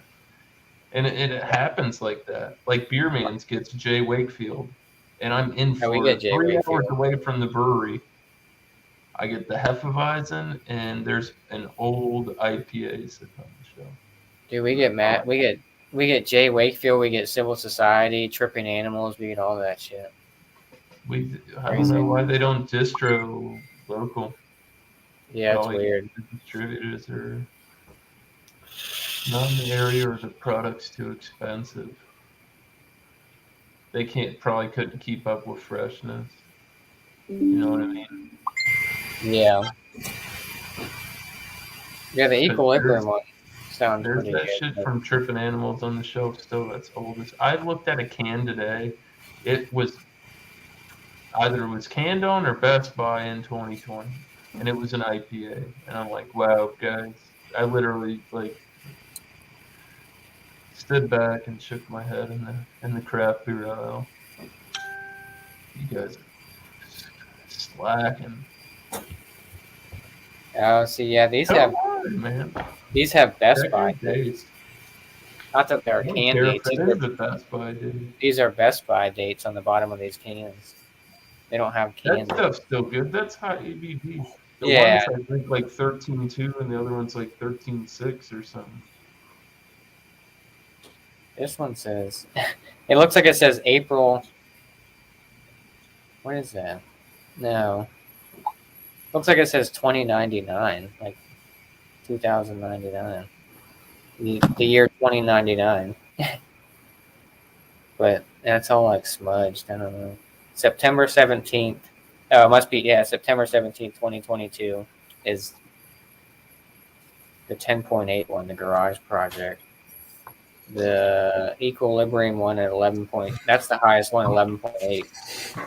So the lowest one is Vitamin C at 10.3, and then the Garage Project one is 10.8, and then the Equilibrium one's 11.8, and that one is.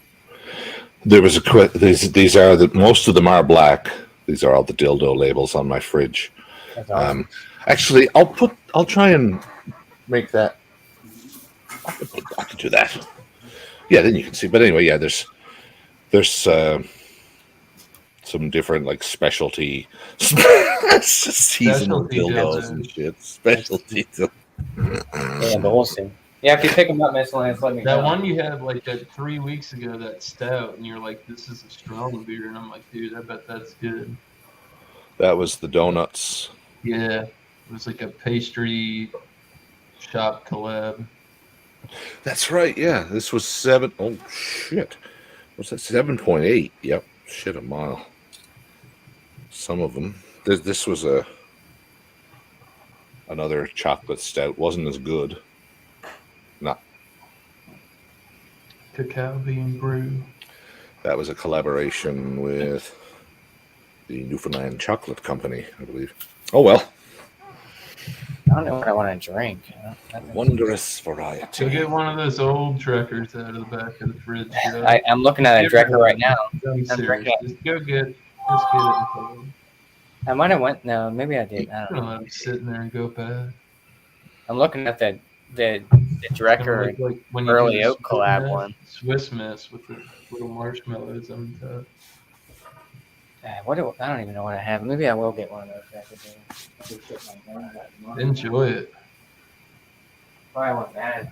Tried to get it down here, man, and where I'm at, that company doesn't distro. It's terrible. Like I said, I was sitting at my buddy's liquor store. I go up there. He's big into whiskey and scotch and stuff like that.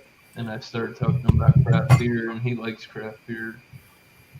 Just telling him more about it. And he asked me things. He's like, "What do you think about this?" I'm like, it's old, bro. I'm not buying that. You asked me. I mean, shit. No. But, no, I got to get a rapport with him. Like, I go there. He's got old Foresters, like the Prohibition, like $60 bottles of, like, liquor in there. He's like, "Oh, man. Go ahead, taste up what you want." I got a good rapport over there, and I've asked him about distro because he knows distributors, and I'm like, "Who works in this area and does this? Who do you guys talk to?"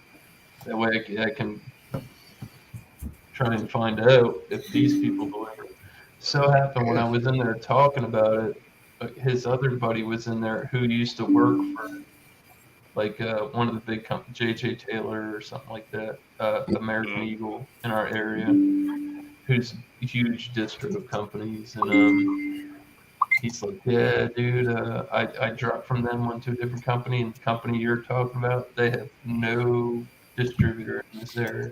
So like from Orlando to Miami, and I'm in the gap, they don't distro, but they distro right around." Makes sense. It zooms in too much to show the whole picture. But I like the one on the one you're in front of. yeah. The cold bitter dildo. Yeah. I mean, how can we go wrong? Right. Shocking to the system, no doubt, but good for the. No, shut up, there, Fire. Don't finish that sentence. Raspberry cheesecake. Can back in January 21st, 28th of 2021. It's all right. You kept it in the fridge the whole time. Yeah, I did, yeah. You might have many marshmallows on top. Raspberry lactose to separate in it. I've seen beers like that. Oh, it's got cream cheese in it. When you have your Swiss Miss and you pour those little dehydrated marshmallows on top. That's cream cheese, yeah. It's got raspberry, granola, cream cheese, lactose, and vanilla beans. Oh. It smells good. Look at that.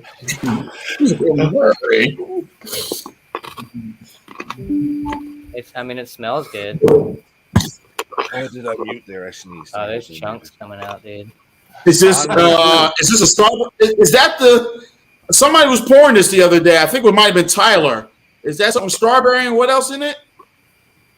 Raspberry cheesecake. Sour a la mode. Sour with ice cream? Yeah, so What? What's the ABV? What's the ABV? A la mode? 7. I think it says 7.5. I think it's okay. Yeah. And where's it from? Fargo, North Dakota. Fargo, North Dakota. Wow. Okay. Raspberry cheesecake. That sounds delicious. My God. Yeah, Doubtfire. The sours here are on some other shit. I have like fruit juice by comparison. Yeah, dude, it's so good. No, well, they don't always taste like some of those. Mind you, I'm going to drink it and enjoy it, but I'll call it what it is by comparison. That looks like a proper beverage. This.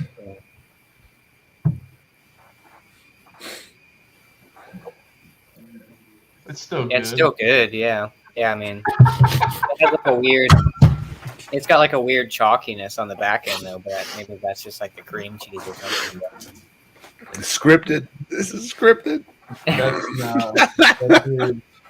beer's that's fairly old for what it is, but January of last year. it didn't explode everywhere. No.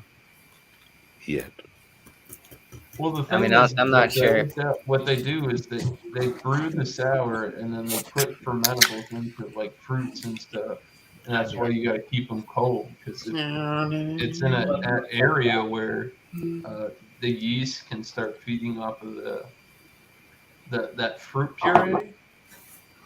The cans they'll literally blow up. I've had a couple blow up that on me. like blow up all over the ceiling. It was fucking I got crazy. lucky. You would have thought a grenade went on. Both of the ones that exploded on me, luckily it was a beautiful day and I did an outside review, and as soon as I cracked it, it just went everywhere. But luckily I was outside. But no, there's a little bit over there still on the ceiling. That head does not look good. I don't know if you can kind of see it. No, you can't see it. That's Oi. You're supposed to eat that with a spoon. That looks Look at all that. There's like floaties in there. gelatinous. I don't know if you can. Well, Josh, those yeast have been in there for a long time. You see that? Yes, I indeed. guarantee you that thing's probably over the regular ABV. Yeah. Cocktail.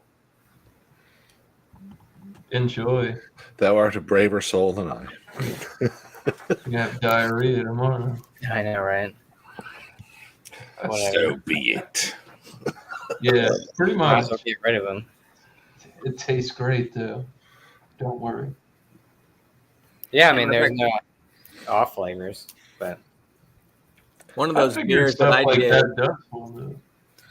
One of those beers I did, it was from 450 North, and I logged onto their website and looked, and actually they had even stopped putting the ABV on some of those because they said they were brewed at this ABV, but if you yeah, they were lying.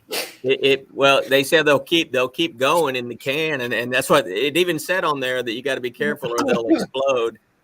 Yeah, but the yeast will keep working their magic in those things, and they'll either explode or there'll be more ABV than what it said it was, or no, they said what was it? Holy hell! Those ones, the slushy XLs.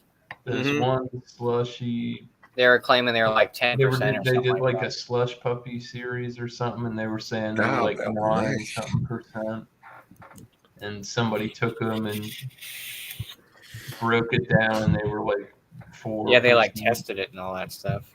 And they got in a lot of trouble for false advertising. The cans exploding, that's one thing. This is a beer that needs to be handled in a different manner. Like, you can't be. There's times a year, I think, for that, depending on where you live. I live in Florida, and I've had packages from Washington, I've had Jersey, in the heat, warm, and 90% of the I'd say 97% of the time, everything makes it through. But there's some times where it happens. The one can that I got, it was distended on the 4-pack when I got that Star Wars series. It was the spicy one, the Darth Vader one from RAR. And oh yeah, it was bulging, and I had the 4-pack, and I literally was like, I'm gonna put this in a bag because I know it's gonna explode. And I pulled it off the 4-pack ring, and it was like a fucking grenade went off in here. Holy shit! Black, like dark color. yeah. Some of those are crazy. And I can feel the diarrhea coming already. What I mean, you can have like He says before bread, taking another like sip. a sour bread or like a brew. And you open the Magnificent. bottle, and that thing will just jump out all over the place. Oh my! Oh boy. That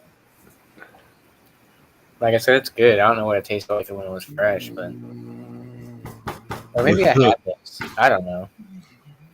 Maybe I. You know what? Hold on. Let me go back. I feel like I got 2 cans of it. I had to have, right? Maybe that's my thing. Let me go all the way back to January of last year or sometime last year. I will tell you what. Brian, after I saw you do your 450 North at PB&J. Oh no, the PB&J was a beta. Huh? PB&J is from a beta. No, the 450 North. You had the 450 North, the peanut butter and jelly sour. Oh, is that the one that exploded on me? No, you did an outs. I don't think it exploded. It might have.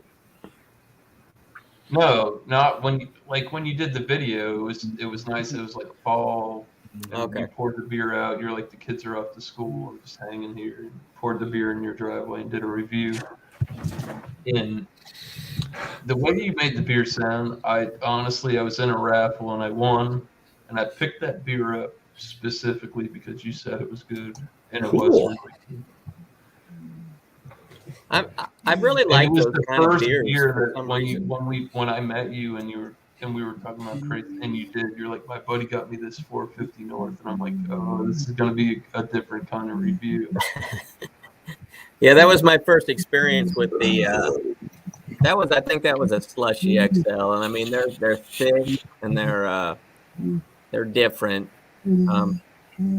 What gets me? You guys are all beer guys, so you know what I'm talking about here. But it's funny when you get guys who just drink their one type of beer, and that's all they want to drink is their natty light or whatever it is they're drinking, and they're like, oh, IPAs are gross because it doesn't taste like beer, and I'm like, well, I mean that's your opinion. It's still beer. It's like I tell them, it's like if you drink vodka or you drink tequila, do you only drink it straight?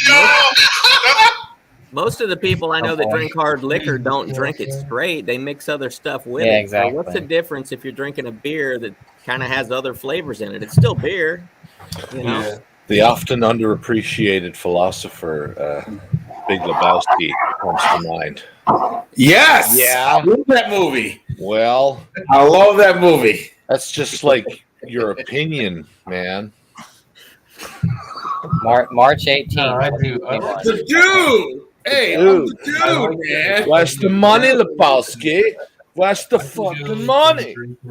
I could go from drinking. I reviewed a Big Lebowski beer. It was called Belgian Triple. I forget what it was called. It was called like, look out, man. There's a beverage here. Easy, man. There's a beverage here. Yeah. Fucking fascist. Oh. But that's right. The police officer firing his fucking cup right, skulled him right in the forehead. Brian, I got one here next to me that I got one here next to me, Brian, that might bring back some memories for you. Oh my goodness. I'm going to start retching right now. That beer was just such a mystery to me because it tasted so good, and I drank it. Like I said, I reviewed that beer at 10:20 on New Year's Eve. I made it past midnight. I felt fine. I finished off the bottle. I felt fine. But then when I went to go to bed at like 1:30, that's when I started to lay down, and I said, something's going to happen here. And I just went into the most violent puking for the next 3 hours. Oh, shit, a mile. Something just shifted when you lay down, and then I had one. I've had multiple Black Tuesdays before, but they do one called Chocolate Rain, like you're reigning an empire kind of thing. Okay. And that one was 21%, and I drank that. I had 2 double IPAs before that. Yeah. And I finished the bottle. I didn't get sick or anything like that, but I think I went on Bumpy's After Dark beers with that Chocolate Rain bottle, and I think by the end of my review, I was like slurring my words and just that was a mess. It's really good. Yeah. Where did you? Can you buy that where you're at? No, so most of the brewery bottles that I've got, like the Black Tuesday and stuff, so my buddy's part of like the brewery like membership club or something like that. So he gets a certain amount of allotment and stuff like that. And he's giving me Black Tuesday bottles. He gave me that Chocolate Rain for like a housewarming gift. So yeah, it was good, but it was definitely Yeah, my nephew gave me that, and he lives in Southern California. He's actually, his wife's getting ready to give birth any minute. I'm waiting on a phone call. Oh my goodness! So when she has the baby, we're gonna go out and visit. So when I'm out there, I'll try to pick me up one of those chocolate rains. Yeah, for sure. I think those beers are illegal in Georgia. I think that the limit, the archaic beer laws in Georgia says if it's 14% or higher, it can't be sold as beer here.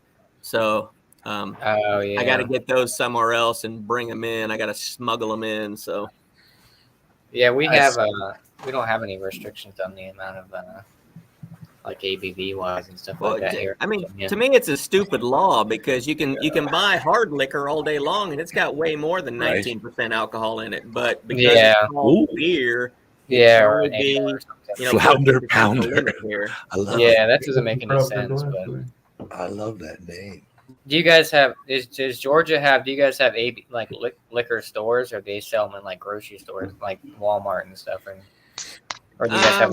Specific ABC? We do have liquor stores, but I don't drink liquor, so I don't really look. I know when I lived in Florida, like the best place to buy beer and liquor was at Kmart. I mean, they had a whole beer and liquor aisle at Kmart. Yep.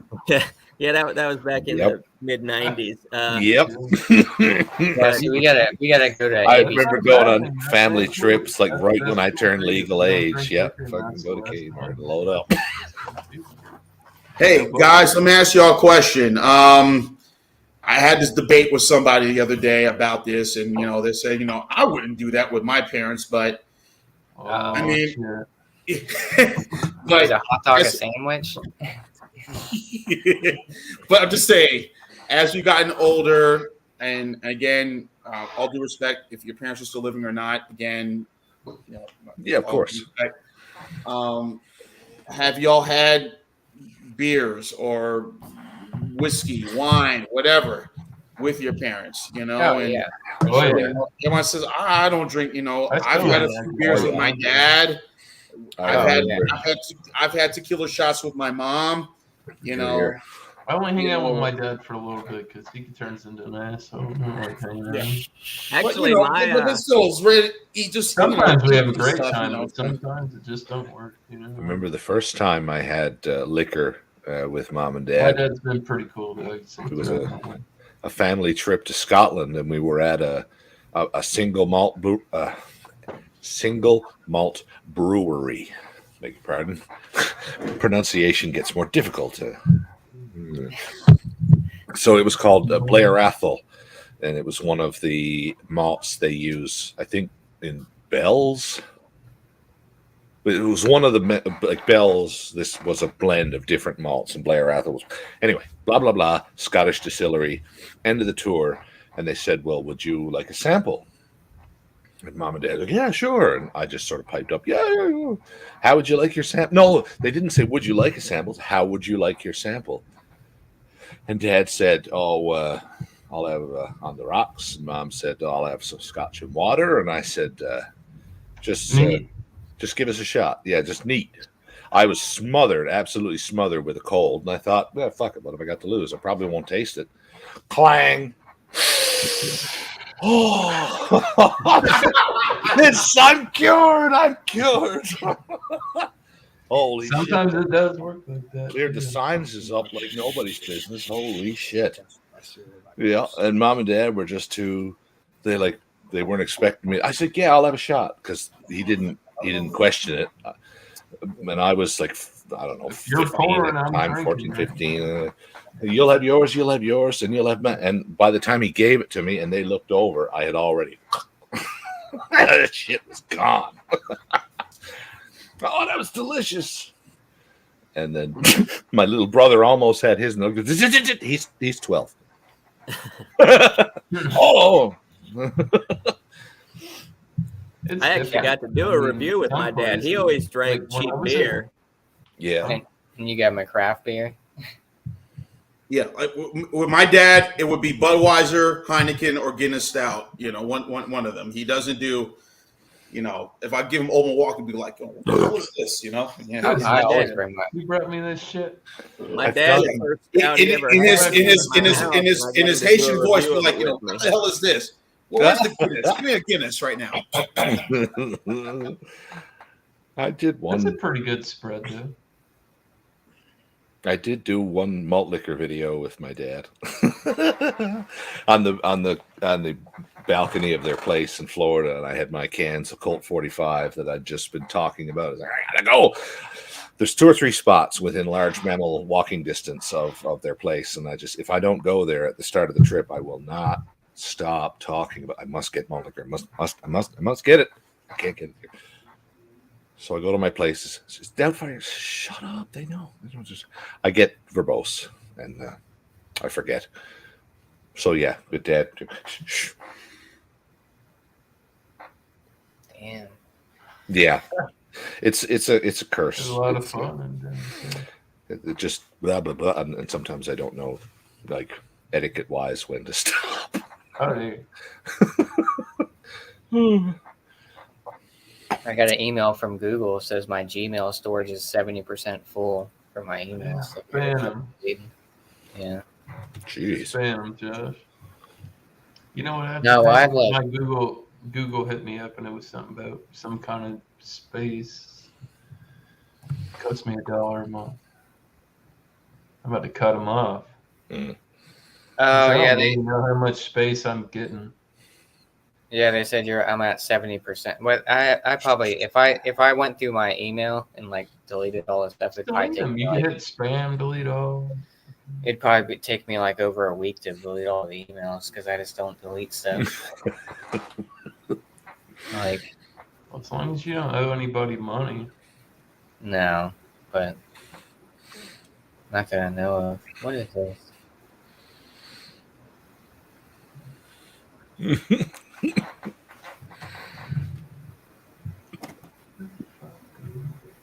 If you did leave after I answered your question, Middle, yes, Black Horse / Dark Arse is still brewed here and available wherever beers are sold.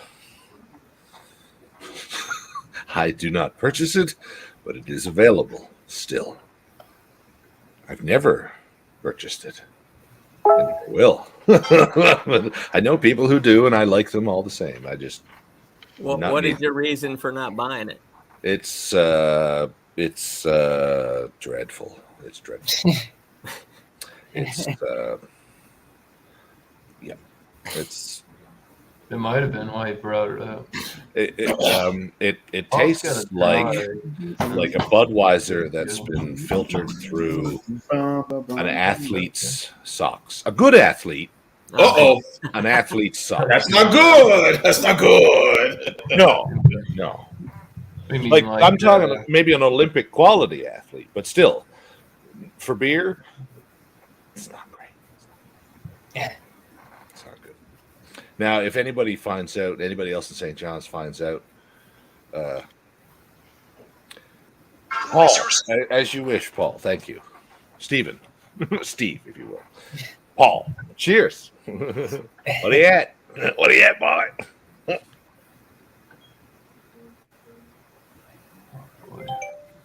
Oh, that's it for the sours. Oh. I'm glad you put your note in the. Oh, look, that's a deadly picture. What's he brewing there? I wonders. Beer. He brews beer. Well, yes. I was being facetious. Because he's in Canada and shit's expensive. You know what it is. I've been called worse things. Miscellaneous, it's time to crack into a Florida beer. Florida. Nice. You ever had the Islamorada Key Lime with Hibiscus? Ooh. It's not showing up very well. It's silver and blue here, and I got my bright lights, I guess. I think I saw that today. I haven't had Lime Hibiscus Ale at the heart of the Keys. Yeah, it says the Keys, and there is one of the Keys is called Islamorada. This is not brewed there. Oh shit! This is this is brewed somewhere else. Let me see. Fort Pierce. It's brewed in Fort Pierce, so it's not brewed in the Keys.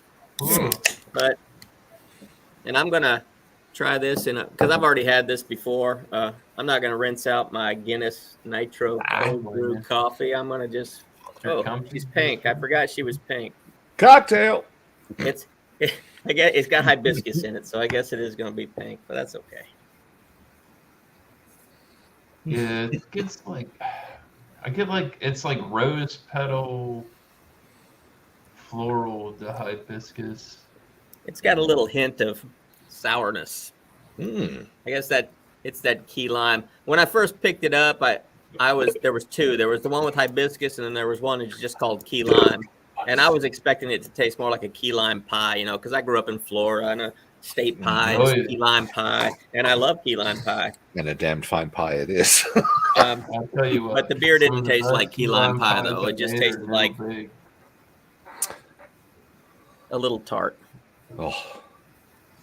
I love it when you get a key lime pie and you're not in Florida and it's green. The iguana bait. They have that iguana bait with the hibiscus. I'd rather drink what you're drinking. Mm.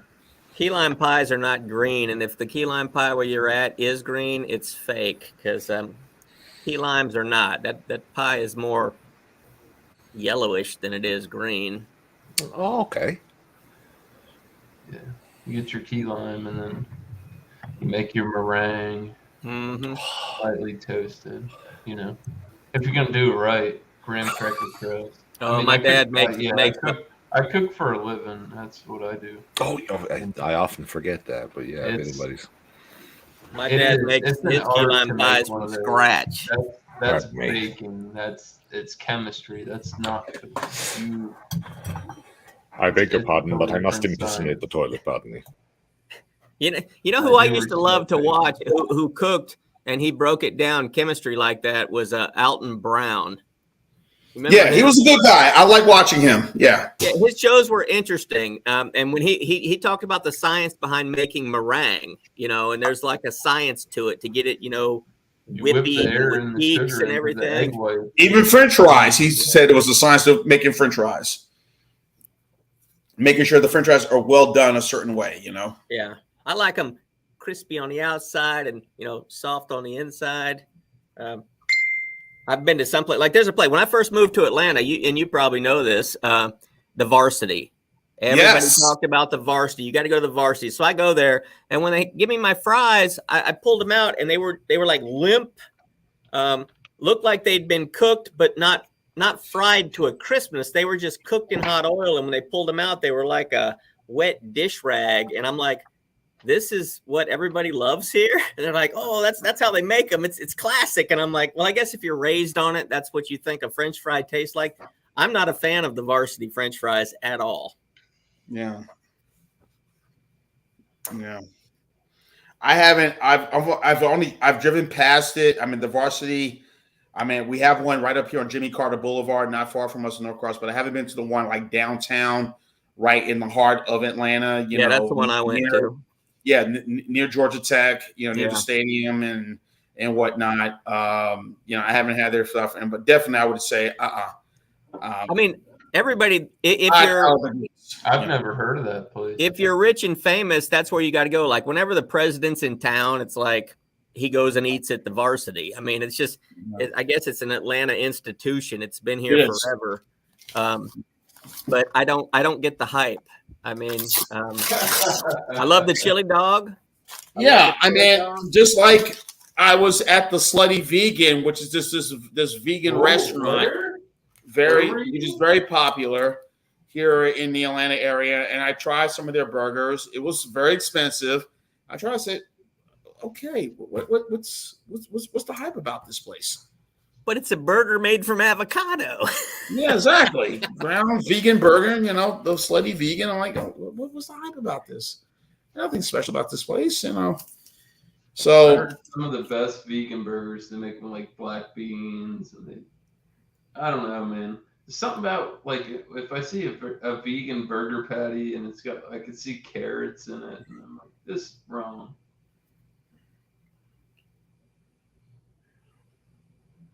Yeah, I like the real stuff. No, I'm not against the vegan stuff. I'd like to try that the high-end one. I can't remember what it's called. I have to be off camera for a moment. I'll take my Bubba burgers. with Vidalia onions in them. That's about as vegan as I'll go. There you go. Yeah. So, yeah, that's who I am. I'd rather have that. I'd rather have flavor in my burger. Flavor. Just I'm totally give me a hole in the wall bar. I want to hear George Thorogood, or maybe hear Warren Zevon, Werewolves in London. I'm having an Old Milwaukee or maybe a Miller High Life. I'm eating a burger made by some lady or guy in the back, who's been through the battles and everything.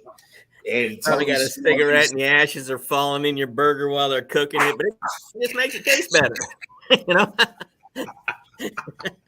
The traditional hole in the wall bar, that's what I want, That's the spot. Give me a spot like that. I'm happy as a clam, man.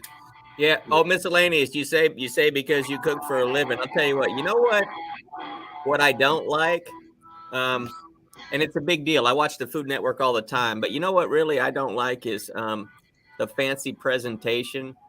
Like when they put the dessert on the plate, but the plate's like, I don't know, let's just say it's a 12-inch diameter plate, and the dessert is so tiny, but then they drizzle chocolate all over the whole plate. And I'm like, I'd rather they just puddle that up or put it right on the dessert. So because I got to pick the plate up in a fancy restaurant and start licking it like this to get the chocolate off. And yeah, unfortunately, that's how it goes, dude. I mean, it's pretty, but you could get the dessert, but when they put the chocolate sauce and you get the strawberry and you get the little powdered sugar, it's $6 more after that. Oh yeah, and it doesn't mean I'm not in that kind of business like a regular turn and burn restaurant anymore. I was.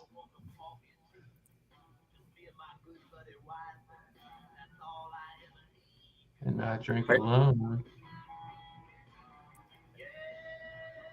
Wait, what in the world? He can chug a beer in that thing. What I thought he was doing something with the green screen because I thought for a second the head looked too small for the body, but now I see. I don't know how long he's going to last in that. I think I'm at the land of the lost and he's a slee stack.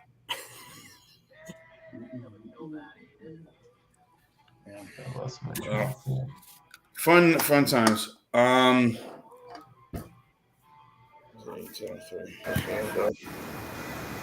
Any plans, fellas? Any plans this weekend? Any y'all doing anything this weekend? Fun.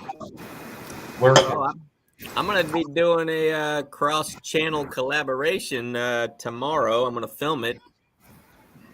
I like to get YouTube channels that don't do beer to collab with me, and I got one that's going to. So I'm doing my taxes.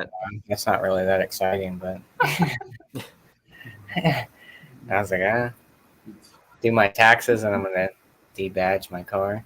Well, not take the Audi logo off, but take the other bottom part off. So, and we're back. Other than that, I'm home alone.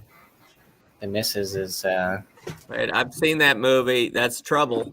So I'm telling you, yeah. So we'll see what shenanigans entail.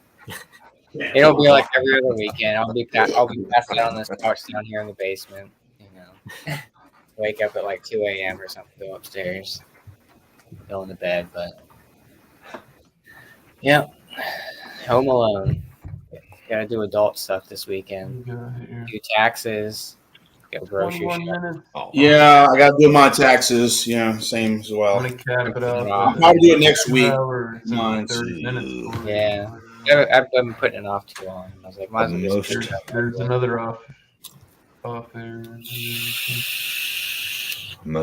Hey, guys. I'm gonna stay for 11 more minutes. That's cool. Hey, guys, let me ask you a question. Do any of y'all have a Lidl or Aldi's in your area? I got there are Aldi's here. I got both. Yeah, I got both. What are your thoughts on their beers? Yay or nay or okay? I never been in. I went to Aldi's once, and the beer I got wasn't that good. doesn't mean I got the good beer. I don't know how. I know they contract brew. They have their own breweries and stuff, but they do bring in stuff. I don't know. Are you taking your temperature over there? Or is that like one of those fun dip sticks? You know, like fun dip going on? Or is that I don't know what that is. Oh, a cigar? It's the left-hander. Oh. Yes. There you go. Oh, who else is a southpaw here? Somebody represent. Oh, Southpaw. I used to drink a beer called Southpaw back in the day. Yes. I all about that. I remember that Southpaw beer. I never had it, but I remember it. I remember Southpaw. I remember Private Stock. That was another Private Stock, yeah. I like the left-handed cans when you can hold it, see, with the nozzle, and the label is still. This is a left-handed can, you see, because I drink it this way. You can see that I'm drinking a dildo. Yeah, but to answer your question, Miscellaneous, I've had beer from both Aldi and Lidl. I prefer the ones from Lidl, and I bought a lot from them. I've only had one that I really wasn't happy with, but all the others I thought were pretty good. Was it the Czechs? The Czechs was good. I haven't tried their Belgian triple ale. It's called Bronze and Shield or something like that. It kind of exploded on me when I opened it, but it was really good. It's pretty high ABV too, I think. I've had some pretty solid beers from Lidl. I need to come up with a story for this Miscellaneous, like make up some story like there was a lost season of the show that I was involved in, and they did marketing and they did toys and everything. Look, I was in the show. See? Bobblehead. Is that you there off to the side? Yeah, my sister-in-law, she's really good at customizing pop vinyls, and I've been since I married my wife, her sister, years ago. They know what that means, Doubtfire. Jesus. I've been saying, just make Trailer Park Boys pop vinyls and take all my money. Like, how have they not made that series yet? So this year, finally, she made. That's all. Bubbles with the gas cans. And you can't see it, but Bubbles, Ricky, Julian, and Doubtfire. Ricky's got a cigarette there in his mouth. The far right is the one of him.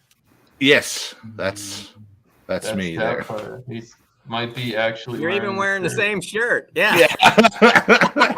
I'm nothing if not authentic to my own merchandise.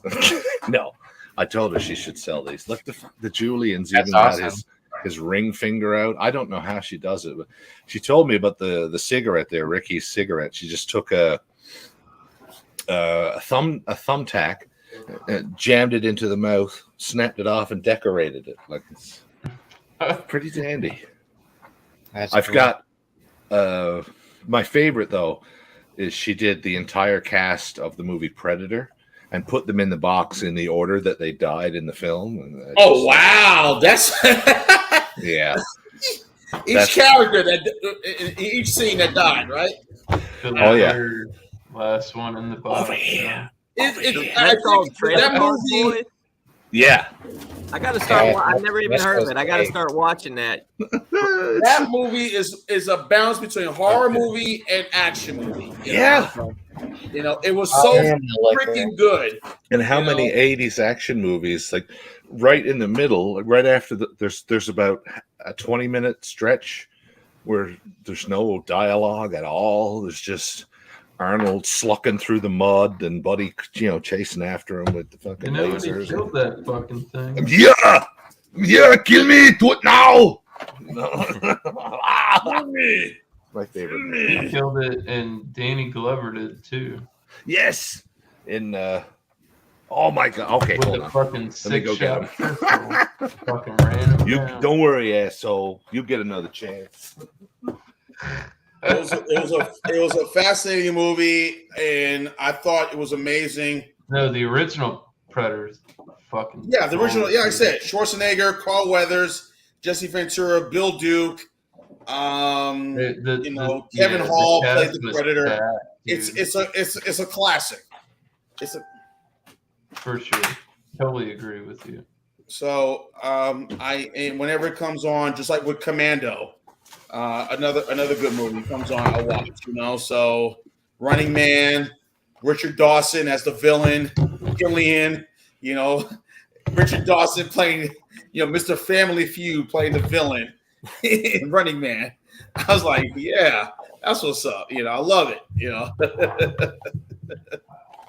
So.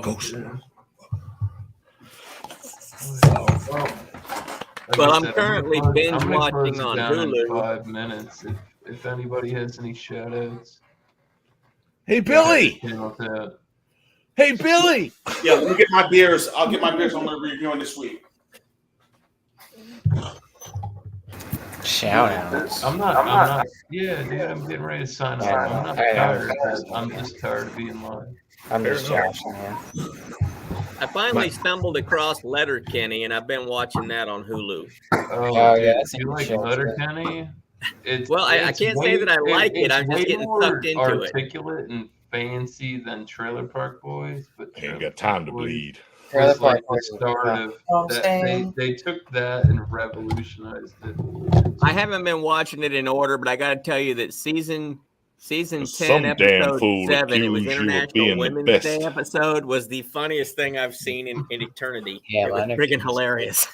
Dylan, you son of a bitch. The CIA got you pushing too many pencils. There you go. Don't care. Right? He's got all the Funko Pops, dude. There's something out there chasing us. And it ain't no man. We're all gonna die. Man's losing his cool. You saying Blaines and Hawkins were killed by a fucking lizard? I can make it. I can make it. Donnie Lima. What? Donnie Lima, give me the weapon. He was the last guy. He was the last guy that got killed in the before Schwarzenegger and him had their big duel. Look at this. She did him with the mud and took a Q-tip, made the spear. Like, just amazing. That's awesome. Shit. So you cooked up a story and dropped the 6 of us into a meat grinder. Hey, look, Schwarzenegger. At the end of the day, Schwarzenegger was the star of the fucking movie. He survived. That's Predator 2. She did. Oh yeah, Danny Glover. Yeah, Predator 2 was. I'm sorry, Predator 2 was straight up bullshit in my opinion. I didn't have not a good movie. No, I liked. I unashamedly liked King Willie, but other than that, just like and then when they did Freddy versus Jason, okay, no seriously, yeah, she said, okay, let's follow that concept. Let's do Alien versus Predator. Oh, both were made by the same studio. Yeah, that movie was also straight up bullshit. I enjoyed it. But it was one of the worst movies I saw. My brother and I went to see it too. I think it was poorly executed. The only way that movie could have been made excellent is in the end. Didn't do it right. Like he's standing there with Mrs. and like puts the little design. And congratulations, you're a proper warrior. And then just grab her by the head. Credits. And then it would have been a much better movie. They did 2 of those Predator versus Warrior. Yeah. One was with Sanaa Lathan, beautiful woman. Beautiful. Oh yeah. Terrible character, but yes, a lovely actress. And then the second one they did it with some beautiful, but there was in some small Midwestern town. Yeah. Predator versus the alien. Oh God. That was pretty crappy. So I was like, what the hell is this? Although I did know I was in for like a gory film because normally, the hunter and the father going through the woods, the father's going to get ganked, but the son's got to make it, right? Right. Nope.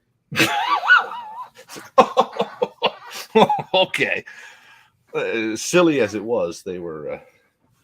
Those were ridiculous movies. Yeah. So. All trying the cash grab, but like I said, and I was like, all right, so Good thing they stopped it. And then there was another Predator movie with Lawrence Fishburne and Adrian Brody. That one was straight up garbage. I don't know why I rented that. Oh, that one with Adrian Brody. Yeah, that was they tried too hard on that one. Yeah, very hard, too hard. So over here.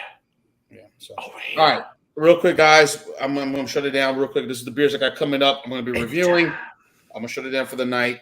The Draft Kilt Scotch Ale, Wee Heavy from Monday Night Brewing Company. I'm going to be reviewing that one. Oh, that one is at 7.2%. I'll be doing this Belgian style triple ale, which is 9.2% from Jude. From the Jude 8.2 from Reformation Brewery. This is what I have right here. This is a Belgian style triple. Oh yeah, right in the slot too. Yeah, dude. 9.2%. Yeah. That and this is brewed here in North Georgia, so I'll be doing that. And this is the last beer I'll be reviewing. Will be the Kraken Clapper Barley Wine Ale with caramel malt and Cascade hops. If you do not sacrifice the princess, I will release the Kraken. That sounds good too. Kraken Clapper. Oh my. Yeah, that's a great label. I found this at Trader Joe's, and people think Trader Joe beers don't do good stuff, but this is 9% from the Campology Brewing Company. Yeah, Campology Brewing Company. I don't know what that brewing company is. 9% ABV. For notes of toffee, raisin, and grapefruit. As you can see right here. Roger that. Handle with a care, I assume. Exactly. Anyway, those are the beers I'm going to be reviewing coming up. So, Roger. Stay tuned. Miscellaneous, everybody on the panel, Brian, Lost Beer, Mrs. Doubtfire. Thank you all so much for letting me be a part of this tonight. Thank you. Nice to meet you. It's always nice hanging out with you, man. It's been always fun. Like hang out. Yeah, nice to meet you, sir. Cheers. You have a good one, man. Cheers, bro. Josh, you got anything? What do I have? My Sunday, I'm doing like a new Sunday show. Beer bowl discussions, talk about craft beer news. That's Sundays at 8 p.m. Eastern Standard Time. So talk about the trends coming up kind of thing, craft beer news, and then after that, it's just kind of like a little hangout session. Cool. So anyone just come hang out, do that. Other than that, Instagram, Philly Crooker 87 is my name on there, my username or whatever you call it. Post all my beers that I'm drinking. I'm gonna do another actual beer review. The last one I did was just like a live beer review. I only had 2 under my belt. Miscellaneous was part of the first one, him and Bumpy Road. The Dogfish. The Dogfish Worldwide Utopia Barrel Aged one. That's a big beer. 17.3 ABV one. Fantastic. Thank you for hooking me up. Oh, for sure. Yeah, I still got one. He's like, I don't know if I want to buy it. I'm like, I'll split it with you. Yeah. It's pricey. It's like $40 a 4-pack for a 12-ounce bottle. But what's the ABV on that? 17.3. I see. So I can't get it here in Georgia. Yeah. But other than that, I mean, you'll catch me on the various channels doing beer stuff. And thanks for having me, Miscellaneous. It's been fun. A little Friday night hangout session with all you guys. Brian the Beer Snob, Mrs. Doubtfire. Cheers. Awesome. It's always a pleasure. For sure. Cheers. Pilsen, thank you. It's still fun to say. Yes. Brian, you got something you want to shout out or Doubtfire or not? Yeah. Well, I filmed my stuff a little bit in advance. I got Monday. It's a Georgia beer coming out of Gainesville, Florida. It's called Stump Knocker APA that Dave's TV gave to me. It's a great name. And then Wednesday is it's malt liquor day. I'm doing Hurricane malt liquor. And then I say this weekend, I think tomorrow I'm hooking up with a mukbang channel. She's from Birmingham, Alabama, and she's in Atlanta doing a YouTube creator get together.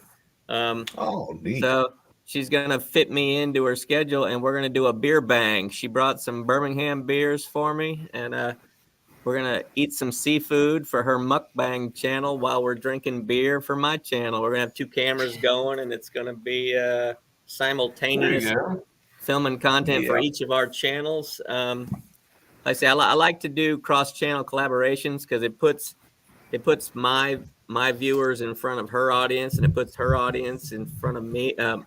My channel. So it kind of always looking to grow. So try to get my stuff out in front of as many eyeballs as I can. So it's a method to the madness. Plus, I get to eat seafood while I'm drinking a beer, so it's a win-win. There you go. How is this anyway? How am I not winning? Right. Well done.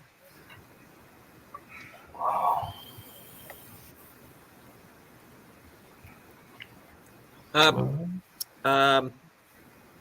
forget Mrs. Doubtfire. I know you said Yes. your name. I forgot what it is. Did Steve. you see that Paul over there asked you a question? Yes. That He's trying to figure out your dialect accent. Like it's. I'm a townie. I'm born in St. John's, raised here. But my folks are from, if you're familiar with the island, my folks are from the Burin Peninsula, Grand Bank and Fortune. Anybody that's aware of the islands of St. Pierre and Miquelon, the French islands just off the southern coast here. Fortune is the Canadian town that you go through.